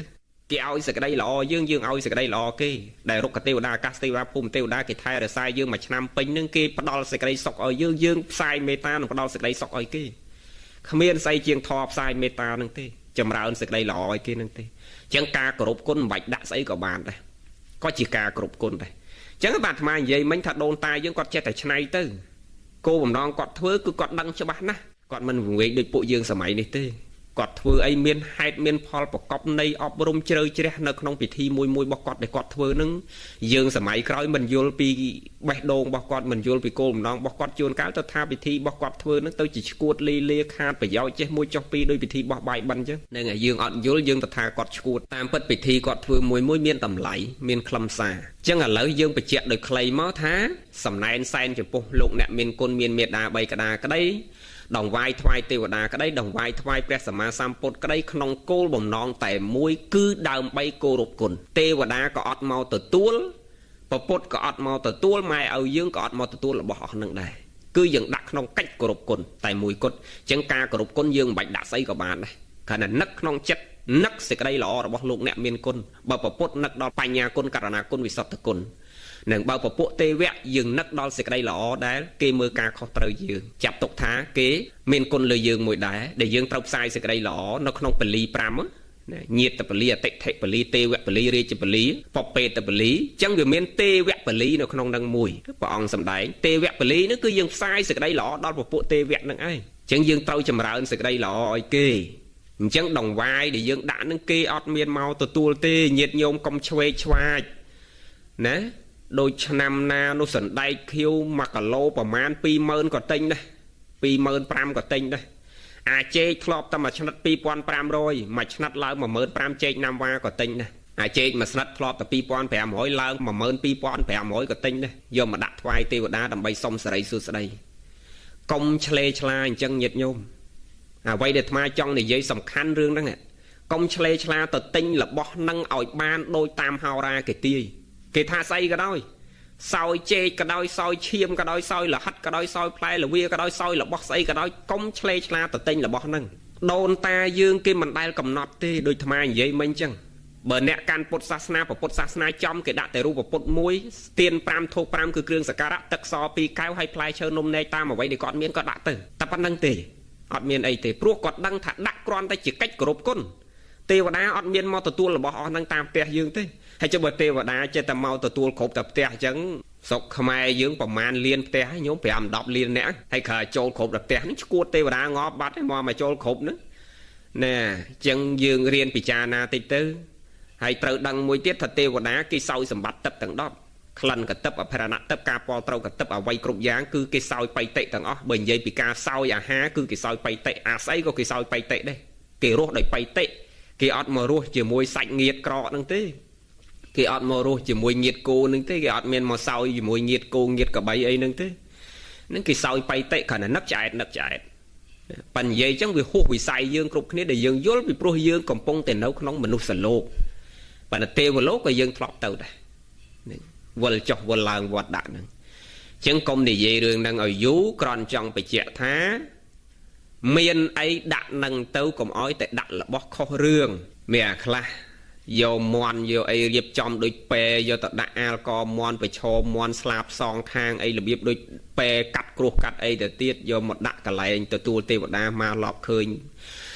គ្រូគ្រាគេនឹងខាងគ្រូខាងព្រហ្មញ្ញសាសនាហ្នឹងឥឡូវមកបញ្ជាក់រឿងព្រហ្មញ្ញហ្នឹងតិចមិនយើងនិយាយតាមបែបពុទ្ធនិយមមិនអញ្ចឹងណាបើពុទ្ធនិយមមិនតាន់ចប់ទេប៉ុន្តែអ្វីឲ្យគាត់រៀបគឺតែទឹកស2កៅពុទ្ធមួយអង្គគ្រឿងសក្ការៈបូជាហើយនឹងផ្លែឈើនំនែកតិចតួចអ្វីដែលគាត់មានគាត់ដាក់ទៅហ្នឹងអ្នកពុទ្ធសាសនាណាញោមហើយបន្ទាប់ពីគាត់រៀបមកគាត់ដឹងថាឥឡូវទេវតាចុះមកម៉ានអ្នកពុទ្ធនិយមទេវតាចុះមកម៉ានគាត់ស្លៀកពាក់សនាំកូននាំចៅរៀបចំខ្លួនមកអង្គុយមុខទីសក្ការៈហ្នឹងថ្វាយអង្គមព្រះ3បទសិនអតិពិសោស្វាខាតោសុបដិបណ្ណោណាពុទ្ធគុណធម្មគុណសង្ឃគុណគឺគាត់នមស្ការចប់មួយវគ្គអញ្ចឹងទៅសមាធិឬអង្គុយបត់ជើងចាំដល់ម៉ោងទេវតាចុះនឹងអញ្ចឹងគាត់ដាក់កូនវជុមួយទៅសម័យដូនតាយើងនេះក្រោយសម័យអង្គរនេះគាត់ដាក់កូនវជុមួយមកចាប់ពីមានវជុនឹងហើយណាចំណន់មានវជុហើយនេះគាត់ដាក់កូនវជុមួយសម្រាប់ស្ដាប់ចាំមើលទេវតាចុះមកម៉ានហើយគាត់នមស្ការចប់មកបតហោហែអញ្ចឹងទៅចប់ពុទ្ធគុណធម្មគុណអញ្ចឹងទៅគាត់ចាំស្ដាប់មើលតែទេវតាចុះចប់សពគ្រប់គាត់ផ្សាយមេត្តាបញ្ចប់កិច្ចឪពុកម្ដាយ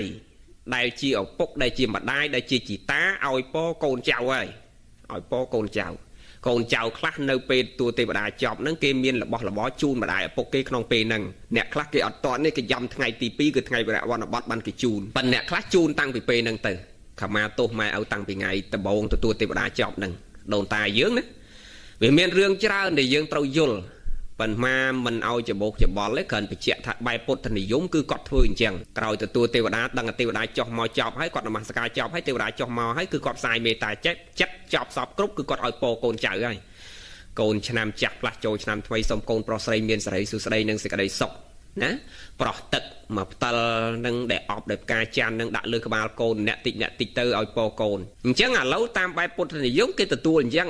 គេរៀបអញ្ចឹងដូចអាត្មាបញ្ជាក់អញ្ចឹងណាញាតិញោមខ្លីប៉ុណ្ណឹងចុះអាចយល់បានណាមានអីដាក់នឹងទៅកុំឲ្យតែដាក់របស់ខុសរឿងបងដាក់ឈាមគេដាក់ជីវិតគេមកទទួលទេវតាអីមិនត្រូវរឿងទេកុំដាក់សាច់គេដាក់ជីវិតគេអីនេះមិនត្រូវទេដូនតាយើងមានតែផ្លែឈើនំនែកតិចតួចទេដែលគាត់ដាក់ដូចអាត្មានិយាយមិញអញ្ចឹងគាត់មានអីក៏ដាក់នឹងទៅណាហើយដាក់នឹងគោម្ដងដូនតាខ្មែរយើងក្រោយនេះអាណិតកូនទេ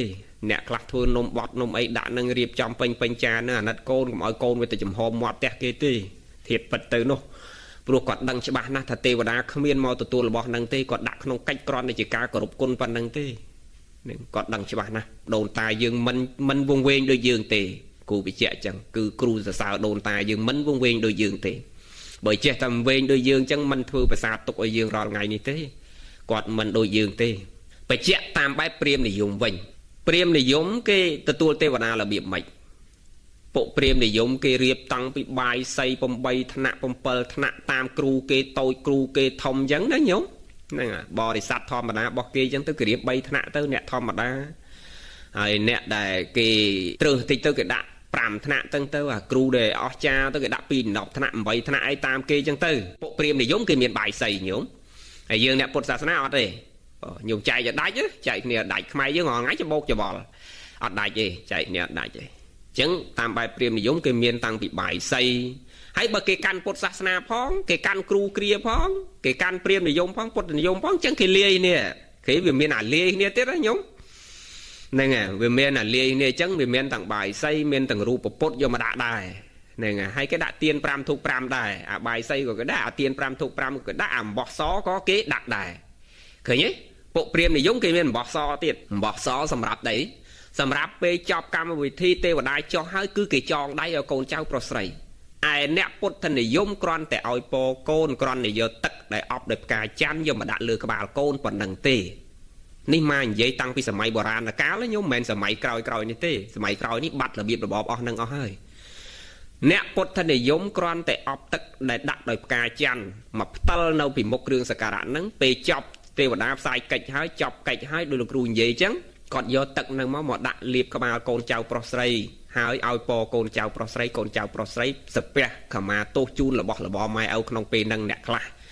លះគេចាំដល់ថ្ងៃទី2ហើយដល់ពួកព្រាហ្មណ៍និយមវិញ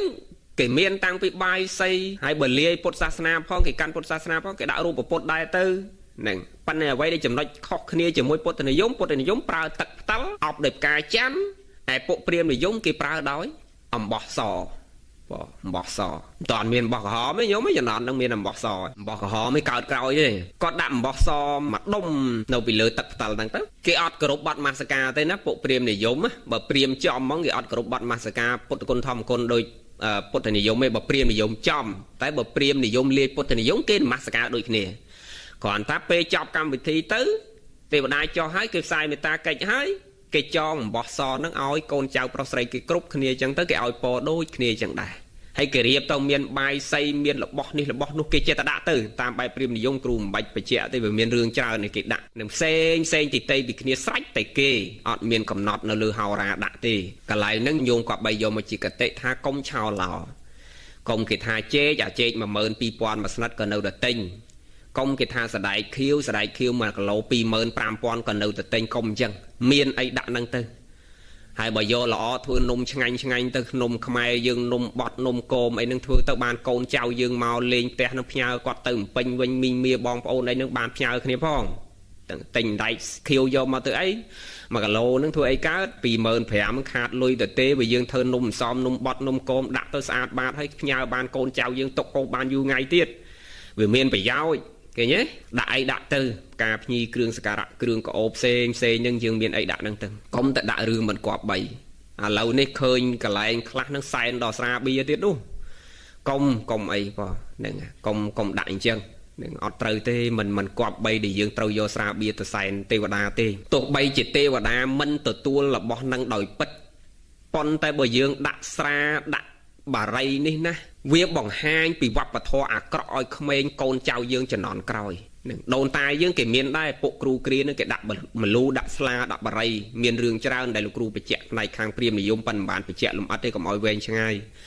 ហ្នឹងហើយគេដាក់បាយសីផងមលូស្លាបារីនឹងគេដាក់គ្រប់បែបយ៉ាងប៉ុន្តែពុទ្ធនិយមអត់មានញ៉ៃច្រើនទេដោយលោកគ្រូបញ្ជាក់អញ្ចឹងច្បាស់លាស់អ្នកកាន់ពុទ្ធនិយមចំទីគាត់ច្បាស់លាស់របស់គាត់សុំចំណុំពរទី1គឺកុំឆ្លេឆ្លាទៅរករបស់តាមហោរាសំណុំពរទី2កុំដាក់ស្រាដាក់បារីជាគំរូអាក្រក់មិនល្អដល់កូនចៅយើង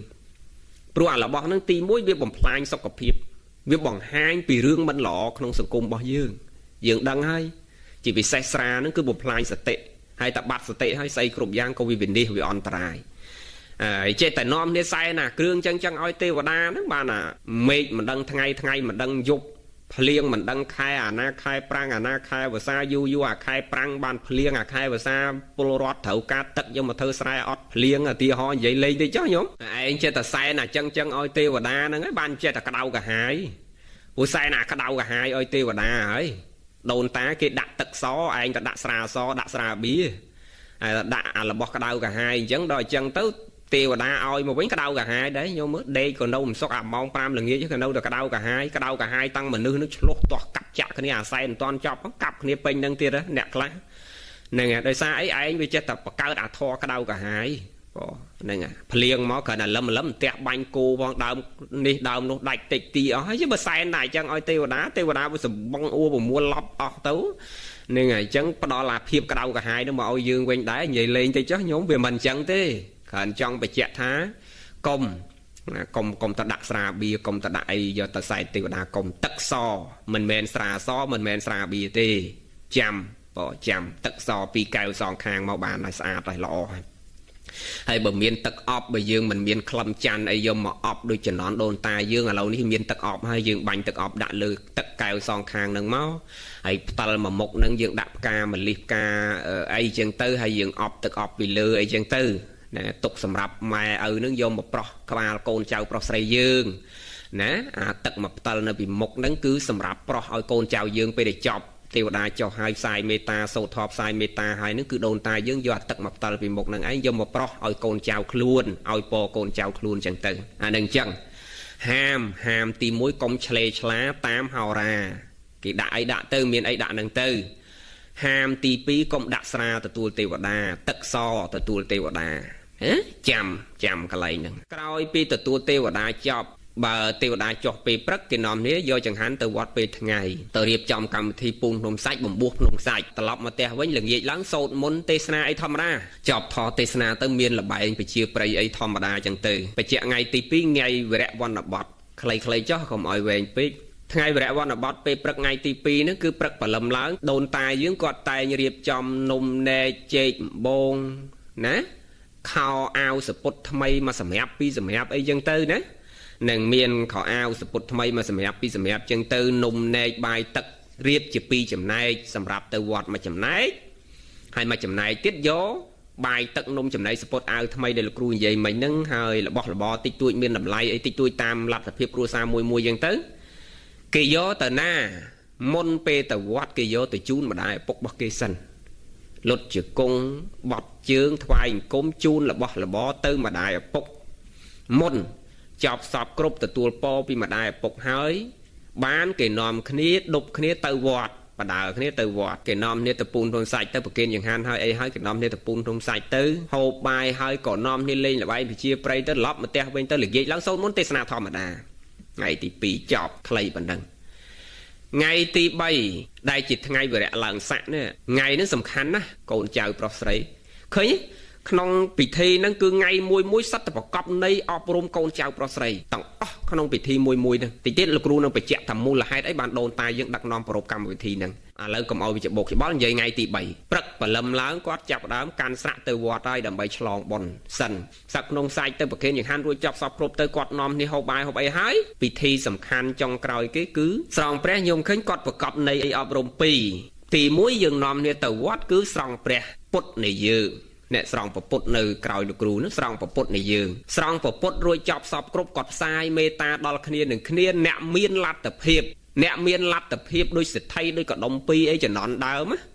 ក្រោយពេលស្រង់ព្រះហើយគឺគេចែកអំណោយចាស់នឹងនិយាយពីសិទ្ធិនិយាយពីកដុំ2អ្នកមានលទ្ធភាពគេចែកអំណោយគេផ្លាស់ប្ដូរអំណោយគ្នាបើសិនជាមិនមានអ្នកមានលទ្ធភាពច្រើនទេគេផ្លាស់ប្ដូរអំណោយគ្នាផ្ដល់ក្តីស្រឡាញ់ឲ្យគ្នាមេត្តាឲ្យគ្នា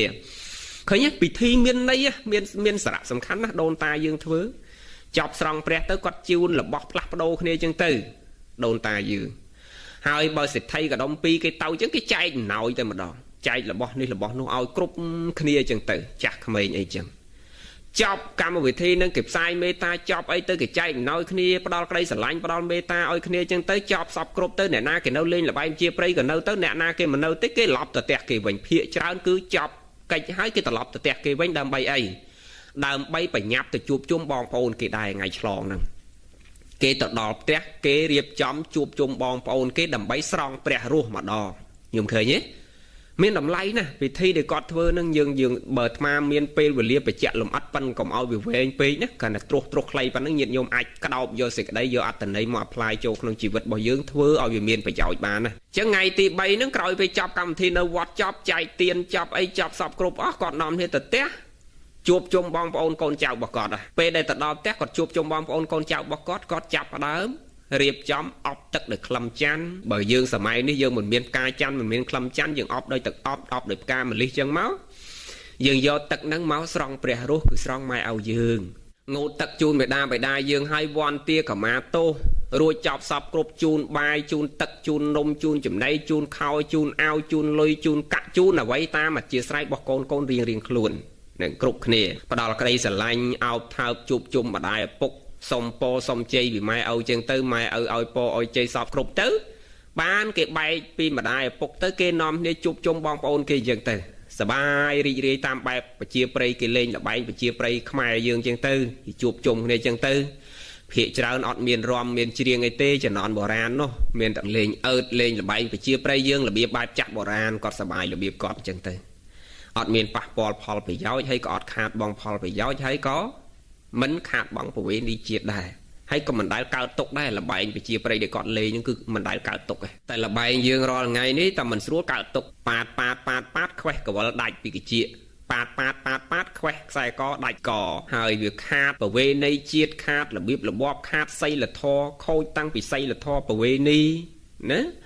នឹងខ្លួនយើងជាស្ត្រីកូនហើយកូនពិចារណាម៉ែយើងបកើតមកហូរឈាមទាំងធ្លុកតាំងពី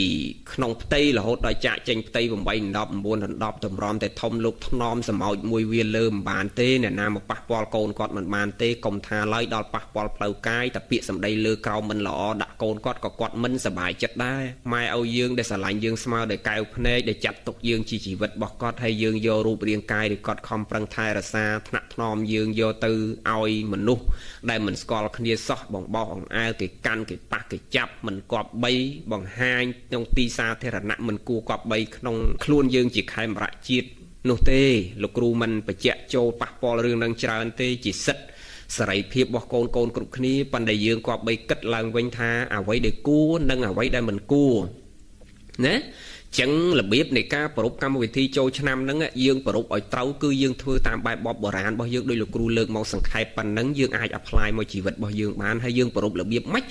ដើម្បីឲ្យវាចំណេញប្រយោជន៍ផងចំណេញប្រវេណីជាតិសម្រាប់ខ្លួនយើងផងសម្រាប់គ្រួសារយើងផងសម្រាប់សង្គមជាតិយើងផងណាដូចពាក្យមួយគេថាបន់ចូលឆ្នាំថ្មីសេរីមង្គលតែបើឃើញយល់សង្វេគអស្ចារ្យជុំគ្នាលេងបៀទទួលទេវតាខ្លែមសាច់ផឹកស្រាទទួលឆ្នាំថ្មីកំមុំគប់ទឹកតម្រង់កំឡោះបុរសបន្លំចាប់ប៉ះស្រីគប់កិច្ចចុះឡើងជួបនឹងគ្រោះភ័យទៅចូលឆ្នាំថ្មីប្រពៃត្រង់ណាបនចូលឆ្នាំថ្មីដែលប្រពៃពិតជួបជុំញាតិមិត្តមេដាបៃតាទៅវត្តស្រាប់ប្រសងសម្ដែងធម៌ទេសនាជួបជុំញាតិមិត្តមេដាបៃតាចម្រើនមេត្តាដល់គ្នានឹងគ្នានោះទៅហៅថាបនចូលឆ្នាំថ្មីណាគឺយើងមកចម្រើនមេត្តាដល់គ្នានឹងគ្នាជាមួយញាតិមិត្តបងប្អូនកូនចៅយើងជួបជុំបងប្អូនយើងផ្ដល់ក្តីស្រឡាញ់ឲ្យគ្នានឹងគ្នាទៅវត្តស្រាប់ប្រសងសម្ដែងពធទេសនាយើងនាំគ្នាជួបជុំលេងល្បែងប្រជាប្រិយតាមបែបដូនតាយើងសប្បាយរីករាយជុំគ្នាតាមល្បែបការផ្ដល់មេត្តាដល់គ្នានឹងគ្នាដោយមិនមានសេចក្តីទុក្ខឲ្យគ្នានឹងគ្នាតែយើងនាំគ្នាទៅប្រព្រឹត្តរឿងមិនគប្បីហើយវាមិនចម្រើនទេណាមិនចម្រើនទេដល់ជាតិយើងដល់សង្គមយើងកូនក៏បីគិតឡើងវិញពិចារណាឡើងវិញទាំងអស់គ្នាលោកគ្រូសុំចិត្តណាសុំចិត្តឡើងវិញយើងធ្វើអ្វីដែលគួរអ្វីដែលមិនគួរយើងក៏បីយល់ខ្លួនយើងលោកគ្រូមិនបានទៅជ្រៀតជ្រែកក្នុងជីវិតរបស់កូនទេវាជាសិទ្ធិរបស់កូនក្មួយគ្រប់គ្នាប៉ុន្តែគ្រាន់ថាយើងធ្វើអ្វីដែលគួរណាអ្វីដែលមិនគួរយើងក៏បីគិតខ្លួនយើងអាណិតសង្គមជាតិយើងអាណិតគ្រួសារយើងអាណិតប្រវេណីវប្បធម៌ប្រពៃណីដូនតារបស់យើងអាណិតម្ដាយឪពុកយើងអាណិតខ្លួនយើងណាអាណិតខ្លួនយើងសង្គមជាតិយើងពិចារណាមើលយើងរស់នៅរបៀបម៉េចណាលោកគ្រូមិនបញ្ជាក់អីវែងឆ្ងាយទេក៏បីពិចារណាឡើងវិញភ្ញាក់រលឹកឡើងវិញទាំងអស់គ្នាណាសរុបមកវិញពិធីបុណ្យចូលឆ្នាំប្រទេសណាក៏មានដែរឆ្លងឆ្នាំថ្មីគ្រាន់តែខុសគ្នានឹងពេលវេលាថ្ងៃខែនៃការប្រពខុសគ្នាមួយទៀតត្រង់ប្រទេសដទៃនៅក្នុងពិភពលោកនេះគឺមួយឆ្នាំគេចូលតែម្ដងទេគេឆ្លងតែម្ដងទេតែខ្មែរយើងក្នុងមួយឆ្នាំឆ្លងឆ្នាំ3ដងណាវាមានចូលឆ្នាំសកលម្ដងចូលឆ្នាំចិនម្ដងចូលឆ្នាំខ្មែរម្ដងហើយតិចទៅប្រហែលជាអាចចូលឆ្នាំជាមួយបងប្អូនយើងចិត្តខាងហ្នឹងម្ដងទៀតអាច4ដងហ្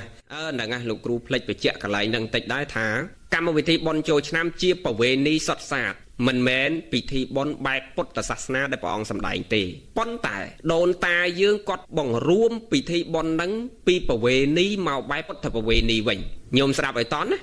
វាលេឡំគ្នាតាមពិតពិធីបុណ្យនឹងជាពិធីបុណ្យប្រវេណីសុទ្ធសាធប៉ុន្តែដូនតាយើងគាត់ឆ្លាតគាត់កែពិធីបុណ្យនឹងកុំឲ្យតាមប្រវេណីតែមួយមុខគឺកែមកតាមបែបពុទ្ធប្រវេណីផងតាមបែបពុទ្ធប្រវេណីយើងលាយគ្នាមិនលាយតាមពុទ្ធវចនៈមានយកពុទ្ធមកចូលក្នុងពិធីបុណ្យប្រវេណីនឹងផងគឺក្នុងសរិយ3ប្រការនឹងឯងពីអសរសិលមកជាមួយពុទ្ធវចនៈរបស់ព្រះដែលមានពុទ្ធិរឿងសរិយ3ប្រការនឹងជារឿងអសរសិលទេមិនមែនរឿងដែលពុទ្ធសម្ដែងនេះញាតិញោមកុំច្រឡំណាអត់មានក្នុង3ដកទេជារឿងអសរសិលដែលដូនតាយើងកប់រកសិលវិធីក្នុងការអប់រំក្មេងតាក់ទាញអារម្មណ៍ក្មេងឲ្យក្មេងវាចូលចិត្តបើនិយាយអប់រំត្រង់មកវាមកអង្គុយស្រាប់ទេតើយើងរកវិធីសិលវិធីក្នុងការរៀបរៀងចងក្រងជារឿងនិទានអីឲ្យក្មេងវាចាប់អារម្មណ៍ដូចរឿងបោះបាយបិណ្ឌអញ្ចឹងដើម្បីអប់រំវាបានតើបង្កើតកម្មវិធីបោះបាយបិណ្ឌដូចគ្នានឹងរឿងសរិយ3ប្រការដើម្បីឲ្យកូនចៅយល់អំពីជ្រាបអំពីពុទ្ធវចនៈធម៌របស់ពុទ្ធពាក្យពេចន៍របស់ពុទ្ធទូមានយើងទៅបានវាតើគាត់បង្កើតសិលវិធីអីមួយដើម្បីតាក់ទាញអារម្មណ៍ក្មេងឲ្យវាស្ដាប់ អញ្ចឹងគាត់ក៏បង្កើតរឿងអសរសិល្ប៍គឺរឿងសេរី3ប្រការរឿងកបិលមហាព្រហ្មនិងធម្មបាលកមានឹងមកអញ្ចឹងរឿងហ្នឹងជារឿងអសរសិល្ប៍តែដូនតាយើងបង្វែរមកប្រៀបជាមួយនឹងពុទ្ធវចនៈឲ្យយើងរៀនពិចារណាអំពីសេរី3ប្រការហ្នឹងគឺសំដៅដល់អកុសលកម្មបត្តិទាំងឡាយ10ដែលយើងត្រូវវាកុសលកម្មបត្តិទាំង10ដែលយើងត្រូវចម្រើនសេរីពេលព្រឹកជាបឋមនៅតាណានៅនឹងមុខៈហ្នឹងគឺប្រែមកថាមាត់ហ្នឹងញោមហ្នឹងហើយមុខៈមិនមែនប្រែថាមុខយើងទេណាទីច្រឡំថាមុខៈប្រែថាមុខចោះមុខៈគឺប្រែថាមាត់ហ្នឹងឯងនឹងនៅមុខៈនៅនឹងមាត់ហ្នឹងពេលព្រឹកព្រលឹមឡើងជាបឋមគឺសំខាន់ណាស់នៅនឹងមាត់យើងហ្នឹងអាសេរីសួស្តីគឺវានៅមាត់អាចង្រៃគឺវានៅមាត់ហ្នឹងដែរខ្ញុំឃើញទេពុទ្ធព្រះអង្គសម្ដែងណាលាងជំរះអវជ័យកម្ម4នឹងឲ្យស្អាតដែលយើងថាព្រឹកឡើងលុបមុខហ្នឹងវាមិនខុសទេព្រលឹមឡើងភ្ញាក់ពីដេកមកវាសមិះសមុះវាមិនស្រឡះមុខស្រឡះមាត់យើងលុបមុខទៅវាស្រឡះមុខស្រឡះមាត់នៃត្រង់បើន័យធៀបលោកចង់អប់រំយើងថាឲ្យជំរះវិជ័យកម្ម4នឹងចោលលាងជំរះឲ្យស្អាតមុសានឹងត្រូវលាងឲ្យស្អាតបិសនៈវាចាត្រូវលាងឲ្យស្អាតបរុសវាចាសម្ភារបលាបៈនឹងត្រូវលាងសម្អាតវាឲ្យស្អាតណាជាបឋមសេរីទី1ទី2គឺនៅនឹងដើមទ្រូងគឺពេលថ្ងៃឡើងនៅនឹងដើមទ្រូងយើងដឹងហើយក្នុងន័យត្រង់ពេលថ្ងៃម៉ោង2 10ថ្ងៃត្រង់អីវាមិនញោមវាក្តៅនោះគឺតំណាងឲ្យទោសមូលចិត្តនៅក្នុងទ្រូងយើងនេះកាលណាចិត្តយើងវាក្តៅកាហាយហើយមโนកម្ម3នេះអវិជ្ជាជាបាតៈនេះនៅក្នុងចិត្តយើងវាកើតទោសមូលចិត្តហើយវាកើតលោភមូលចិត្តហើយវាកើតទោសមូលចិត្តហើយវាកើតអវិជ្ជាជាបាតៈទៅចងគំនុំគុំគួនអាភិបជាបាតអ្នកដតីហើយអាហ្នឹងវាមិននឹងតិចវាមិននឹងសុកចឹងចង់ឯងយកទឹកមកលាបទ្រូងនៃត្រង់ថាយកទឹកមកលាបទ្រូងទៅវាតិចត្រូវហើយនៃត្រង់គាត់ក្តៅគាត់តិចចាស់គាត់ទៅចលក់កសែងតិចមកជូតខ្លួនជូតខ្នងជូតទ្រូងទៅវាស្រឡះក្នុងខ្លួនគាត់ចឹងដែរនៃត្រង់ប៉ុន្តែដូនតាយើងគាត់ប្រកបនៃចង់អប់រំយើងគឺសំដៅដល់ពុទ្ធវចនៈដែលព្រះអង្គសម្ដែងគឺមโนកម្មណាក្នុងខ្លួនយើងនឹងជាពិសេសគឺអវិជ្ជាជាបាតៈទោសមូលចិត្តនឹងជំរះកុំឲ្យកើតសេចក្តីក្តៅកាហាយណាដល់គ្នានឹងគ្នាកុំឲ្យមានសេចក្តីខឹងក្រោធនេះសេរីវាកើតភាពតិចវាកើតសេរីចុងក្រោយគេគឺនៅនឹងបាតជើងដូនតាយើងដូចអាត្មាបញ្ជាក់អញ្ចឹងចំណន់ដើមគាត់មានទឹកពីងតូចសងខាងចដើពេលណាមុនពេលគាត់ឡើងលើផ្ទះគាត់តែលាងជើងឯងពីព្រោះដើរដោយជើងទទេកុំឲ្យប្រឡាក់ដោយគ្រឿងមិនស្អាតទៅឡើងទៅសម្រាប់ធំក្លិនមិនល្អទៅវាមិនកើតសេរីនៃត្រង់ឯនៃដែលដូនតាយើងចង់អប់រំតាមបែបពុទ្ធសាសនាគឺចង់ប្រាប់កូនចៅយើងថាកុំឲ្យមានកាយកម្មនៅក្នុងខ្លួនអាកាយកម្ម3ត្រូវលះណាកាយនឹងកុំឲ្យលួចឆក់ប្លន់កាប់សម្លាប់បៀតបៀនតតធាក់វេដំគ្នាទៅកាយនោះវាកើតសេរីញោមតែបើជើងយើងលាងស្អាតហើយធាក់ម៉ែមួយជើងធាក់ប្រពន្ធមួយជើងដាក់ប្រពន្ធមួយដៃហើយខៀវភ្នែកខៀវមុខខៀវមាត់ហើយទៅរកសេរីឯណាចង់ឯងលាងស្អាតអាមិនគូមិនមានសេរីដែរសេរីនៅយើងលះកាយកម្មឯនេះទេដូចគ្នានឹងពុំរំសាច់ផ្ដាច់កម្មអញ្ចឹងញោមចេះនាំគ្នាភ្លុកទឹកភ្លុកដីតពុនរំសាច់ផ្ដាច់កម្មចេះយល់ច្រឡំថាទៅឲ្យតពុនរំសាច់ផ្ដាច់កម្មគឺដឹងអាដាច់អស់កម្មពីវេរាមិនអញ្ចឹងទេមិនអញ្ចឹងទេធ្វើឲ្យមនុស្សមានទិដ្ឋិយល់ខុសទៀតអាហ្នឹងកាន់តែខុសទៀតក្មេងខ្លះទៅយល់តឯងធ្វើបាបកម្មផ្សេងហើយតពុនរំសាច់ដាច់កម្មអញ្ចឹងវានាំគ្នាលែងខ្លាចបាបទៀតធាក់ម៉ែធាក់ឪទម្លាក់លើផ្ទះមួយជើងអីនាំគ្នាតពុនរំសាច់អញដាច់អស់ហើយចេះញឹមសុបាយចិត្តនឹងព្រោះតាអាចារ្យគាត់និយាយតពុនរំសាច់ដាច់កម្មគាត់អត់បានបញ្យល់ក្មេងឲ្យយល់ក្មេងវាទៅជាមានអានឹងជាអាងទៅធាក់ម៉ែធាក់ឪទម្លាក់លើផ្ទះពីរជើងអីទៅហើយនាំគ្នាមកពុនរំសាច់មកថាដាច់អស់ហើយកម្មអង្គុយឲ្យញឹមអត់ទេអញ្ចឹងកាន់តែធ្វើឲ្យមនុស្សមានទិដ្ឋិយល់ខុសថែមមិច្ឆាទិដ្ឋិពីលើនឹងទៀតហ្នឹងវាអត់កើតបុណ្យវាទៅកើតបាបវាអត់កើតសេរីវាទៅកើតអពមង្គលទៅវិញអញ្ចឹងអាពុំរំសាច់ដាច់កម្មនោះវាមិនមែនអត់ប្រយោជន៍ទេអាលហុកម្មនិងអចេតនាកម្មលហុកម្មនោះមានន័យថាកម្មស្រាលកម្មតូចនិងអចេតនាកម្មដែលមិនមានចេតនាក្នុងការប្រព្រឹត្តនឹងកម្មខ្លះដែលវាមានសភាពតិចតួចដោយលោកសំដែងអាបត្តិអញ្ចឹងណាញោមបាចិត្តយៈអញ្ចឹងសំដែងដាច់ទៅហើយអាសំដែងដាច់អញ្ចឹងសំដែងបានតែម្ដងពីរដងទេតែអត់រៀងចាលតែដែលវាក៏សំដែងលែងដាច់ដែរនឹងដូចគ្នានឹងពងរំសាច់ដាច់កម្មនឹងដូចគ្នាអាលហុកម្មស្រាលតូចទៅអចេតនាកម្មអាកម្មដែលមិនមានចេតនាក្នុងការប្រព្រឹត្តទៅយើងទៅផ្សាយមេត្តាទៅពងរំសាច់ដាច់កម្មហើយផ្សាយមេត្តាទៅអាម្ចាស់កម្មនោះវាអភ័យយើងរួចទៅវាអញ្ចឹង អាហ្នឹងតើម្ចាស់កម្មហ្នឹងវាអភ័យយើងទៀតវាមានរឿងច្រើនគ្រាន់បញ្ជាក់ថាកុំឲ្យមានមិច្ឆាទិដ្ឋិដោយពូននំសាច់ដាច់កម្មអញ្ចឹងណាមិនលាងជើងឲ្យតែស្អាតហើយសេរីវាកើតអត់ទេឯលាងជើងស្អាតហើយទៅតក់ទៅធាំងមិនមានសេរីដូចគ្នានឹងពូននំសាច់ដាច់កម្មមិនឲ្យតែពូននំសាច់ដាច់កម្មឲ្យដាច់ទេឯទៅធាក់ម៉ែធាក់ឲ្យ3 4ត្រឡប់ហើយបានមកពូននំសាច់ដាច់កម្មទៅសម្លាប់គេទៅលួចទ្រព្យគេទៅផិតក្បត់ប្រពន្ធកូនគេឲ្យមកពូននំសាច់ដាច់កម្មវាមិនដាច់អត់ដាច់ទេអញ្ចឹងណាអញ្ចឹងយើងកុំឲ្យច្រឡំកន្លែងហ្នឹងដូចគ្នាកុំឲ្យចេះតែយល់ច្រឡំចឹងរឿងដែលយើងត្រូវយល់សំខាន់ទទួលទេវតាគ្រាន់តែជាការដាក់ដង្វាយគោរពគុណទេគ្រាន់តែរៀបចំដើម្បីជាកិច្ចគោរពគុណពួកទេវៈហៅថាទេវៈពលីក្នុងកិច្ចគោរពគុណផ្សាយសេចក្តីល្អដល់គេប៉ុណ្ណោះក្នុងពលី5មានបញ្ជាក់អញ្ចឹងយើងដាក់អីក៏បានដែរទេវតាអត់មកទទួលរបស់នឹងទេយើងដាក់គ្រាន់តែគោរពគុណកុំឆ្លេឆ្លាតាមហោរាកុំដាក់ស្រាទៅទទួលទេវតាដាក់ទឹកស2កែវសងខាងអប់ដោយផ្កាម្លិះអប់ដោយទឹកអប់ជាដើមនឹងដាក់ទឹកមកផ្ទាល់នៅពីមុខសម្រាប់យើងអប់ផ្កាអប់ទឹកអប់ហើយពេលចប់កម្មវិធីទទួលទេវតាផ្សាយមេត្តាហើយយកទឹកនឹងមកជូតក្បាលកូនចៅប្រុសស្រីឲ្យពរកូនចៅប្រុសស្រីធ្វើតាមរបៀបដូនតារបស់យើងហើយរឿងយើងសម្អាតផ្ទះឲ្យស្អាតបាតមិនមែនសម្អាតតែថ្ងៃចូលឆ្នាំឬមុនថ្ងៃចូលឆ្នាំទេគឺគ្រប់ពេលវេលានៅពេលដែលយើងរស់នៅឲ្យតែយើងសម្អាតផ្ទះបានស្អាតល្អសេរីសួស្តីក៏រមែងកើតមិនមែនផ្ទះណាមិនសម្អាតទេវតាមិនចុះមកទេគឺ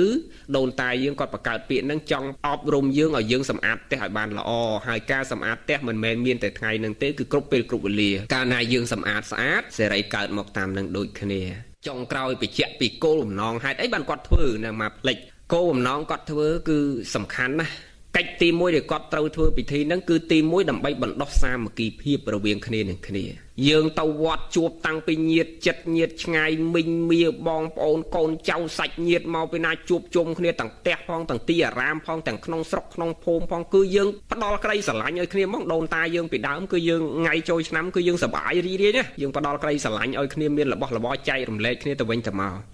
គឺសប្បាយ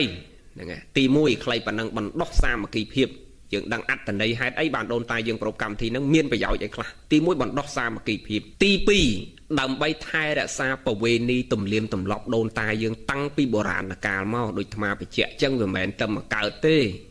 ណាវាកើតតាំងពីសតវត្សទី7មកម្លេះនឹងអាចមុននឹងផងតាំងពីសតវត្សទី7មកណាក្នុងពុទ្ធសករាជ1181មកគ្រិស្តសករាជ637មកដែលមានក្នុងសាលាចរិតក៏មានក្នុងវចនានុក្រមភាគ1វចនានុក្រមមុនណា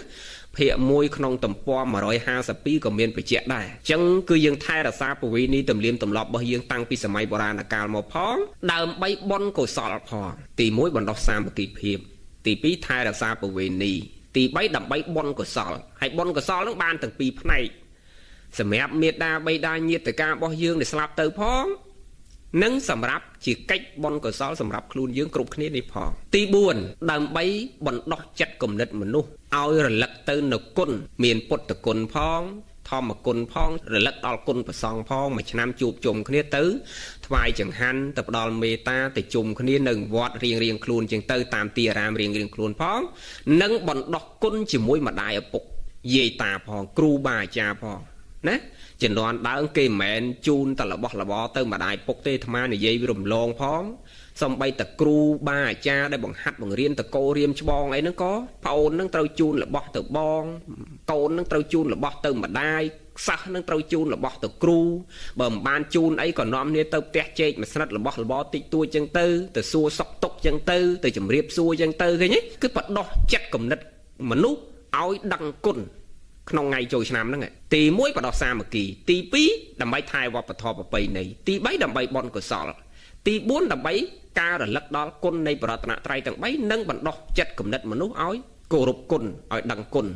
ម្ដាយឪពុកបងប្អូនមីងមាគ្រូបាអាចារ្យហើយទី5ដើម្បីអបអរសាទរនៃការទទួលផលថ្មីយើងអត់និយាយពីការចូលឆ្នាំរបស់យើងកាលពីមុនចូលខែ1យើងយកដំណើរចន្ទគតិណាយើងនិយាយពីត្រឹមសម័យអង្គរមកដែលយើងយកតាមដំណើរសូរិយគតិគឺយើងចូលខែចែកយើងអត់យកចូលខែមករាទេអញ្ចឹងពេលចូលខែចែកនេះគឺខែដែលយើងទើបតែទទួលផលថ្មីហើយអញ្ចឹងយើងទើបទទួលផលថ្មីហើយយើងអបអរសាទរនៃការទទួលផលឆ្នាំថ្មីរបស់យើងទទួលផលផ្លែផ្កាឈើនំនែកចេកអំបូងទទួលផលស្រូវអីអញ្ចឹងណា ណាយើងទៅតែប្រមូលផលហើយអបអរសាទរសប្បាយរីករាយនឹងការទទួលផលរបស់យើងទី5ឃើញទេទី6ដើម្បីបង្កើតកម្មវិធីសប្បាយរីករាយបែបវប្បធម៌ប្រពៃណីខ្លួនមានតាំងពីការប្រកួតក្បាច់គុនតាមរបៀបបុរាណជំនាន់សម័យអង្គរចូលចិត្តនិយមការប្រកួតក្បាច់គុនសម័យអង្គរយើងចូលចិត្តណាស់ដូនតាយើងគឺចូលឆ្នាំឡើងយើងចូលចិត្តជុំគ្នាប្រកួតក្បាច់គុនអត់មានជុលមាន់ទេញោមហ្នឹងហើយអត់មានណាគេលេងជុលមាន់ទេកុំណានិយាយពីប្រកួតក្បាច់គុនសបាយលក្ខណៈបែបណាដូនតាយើងហកស្រីចូលចិត្តបោះឈូងចូលចិត្តបោះអង្គុញចូលចិត្តដដើមផ្លឹកឈើចូលចិត្តទាញប្រត់អីចឹងទៅនឹងវាយក្អមចឹងទៅប្រុសចូលចិត្តប្រកួតក្បាច់គុនចូលចិត្តឡើងតសខ្លាញ់អីចឹងទៅនឹងលេងតាមរបៀបបុរាណយើងចឹងទៅសបាយបង្កើតកម្មវិធីសបាយទី6បង្កើតកម្មវិធីសបាយបែបប្រវេណីមួយឆ្នាំម្ដងជួបជុំគ្នាហើយទី7គឺសំខាន់បំផុតគឺដើម្បីបណ្ដុះមនុស្សឲ្យទទួលបានការអប់រំតាមបែបពុទ្ធសាសនាផងតាមបែបប្រវេណីរបស់ខ្លួនផងដោយប្រកបនៃអប់រំផ្សេងដូចអាត្មាបញ្ជាក់មិញអញ្ចឹងណានឹងដែលគេមកចូលឆ្នាំគឺគេទៅស្ដាប់ធម៌គេទៅចម្រើនមេត្តាដល់គ្នានឹងគ្នាគេយល់អំពីអត្តន័យនៃសេរី3ប្រការទាំង3មានអត្តន័យយ៉ាងម៉េចឃើញទេដូនតាយើងគាត់ធ្វើពិធីមួយមានតម្លៃណាស់មានខ្លឹមសារណាស់តែយើងគ្រប់គ្នាចេះតែយល់ច្រឡំពីប្រវេណីរបស់យើងទៅនាំគ្នាប្រព្រឹត្តរឿងផ្សេងដែលមិនគប្បីយើងនាំគ្នាគិតឡើងវិញពិចារណាឡើងវិញទាំងអស់គ្នាខំប្រឹងដាស់តឿនកូនចៅប្រុសស្រីយើងបញ្ញាក់ស្មារតីខំប្រឹងសិក្សារៀនសូត្រគិតពីសុខភាពគិតពីគ្រួសារគិតពីសង្គមជាតិគ្រប់ព្រះអង្គគ្រប់គ្នាពីនេះតទៅគឺគ្មានអ្នកណាជួយយើងបានគ្មានអ្នកណាស្រឡាញ់យើងជាងយើងជាតិសាសន៍យើងទេមានតែខ្មែរនឹងខ្មែរគ្នាយើងទេដែលចេះស្រឡាញ់គ្នាដែលអាចជួយគ្នាបានគ្មានជាតិសាសន៍ណាគេមកជួយយើងបានទេគ្មានអ្នកណាស្រឡាញ់យើងជាងខ្មែរនឹងខ្មែរគ្នាយើងនឹងទេឧបមាដូចគ្រួសារយើងស្រឡាញ់គ្រួសារយើងប៉ុណ្ណាទោះបីយើងស្រឡាញ់អ្នកដទៃយ៉ាងម៉េចក៏អ្នកដទៃគេក៏យើងមានចិត្តនឹងមិនដល់គ្រួសារយើងដែរឧបមាមកជាតិយើងវិញគេមកលន់តួយើងគេមករាប់អានយើងយ៉ាងម៉េចក៏ក្នុងចិត្តគេមិនត្រង់ដូចគ្នាយ៉ាងដូច្នោះដែរចឹងមានតែយើងខ្មែរនឹងខ្មែរគ្នាឯងទេដែលចេះស្រឡាញ់គ្នាដែលគប្បីថែរក្សាប្រវេណីទំនៀមទម្លាប់ប្រទេសជាតិទឹកដីខ្លួនយើងដោយខ្លួនយើងសាមគ្គីគ្នាស្រឡាញ់គ្នាសហការគ្នាព្រមព្រៀងគ្នា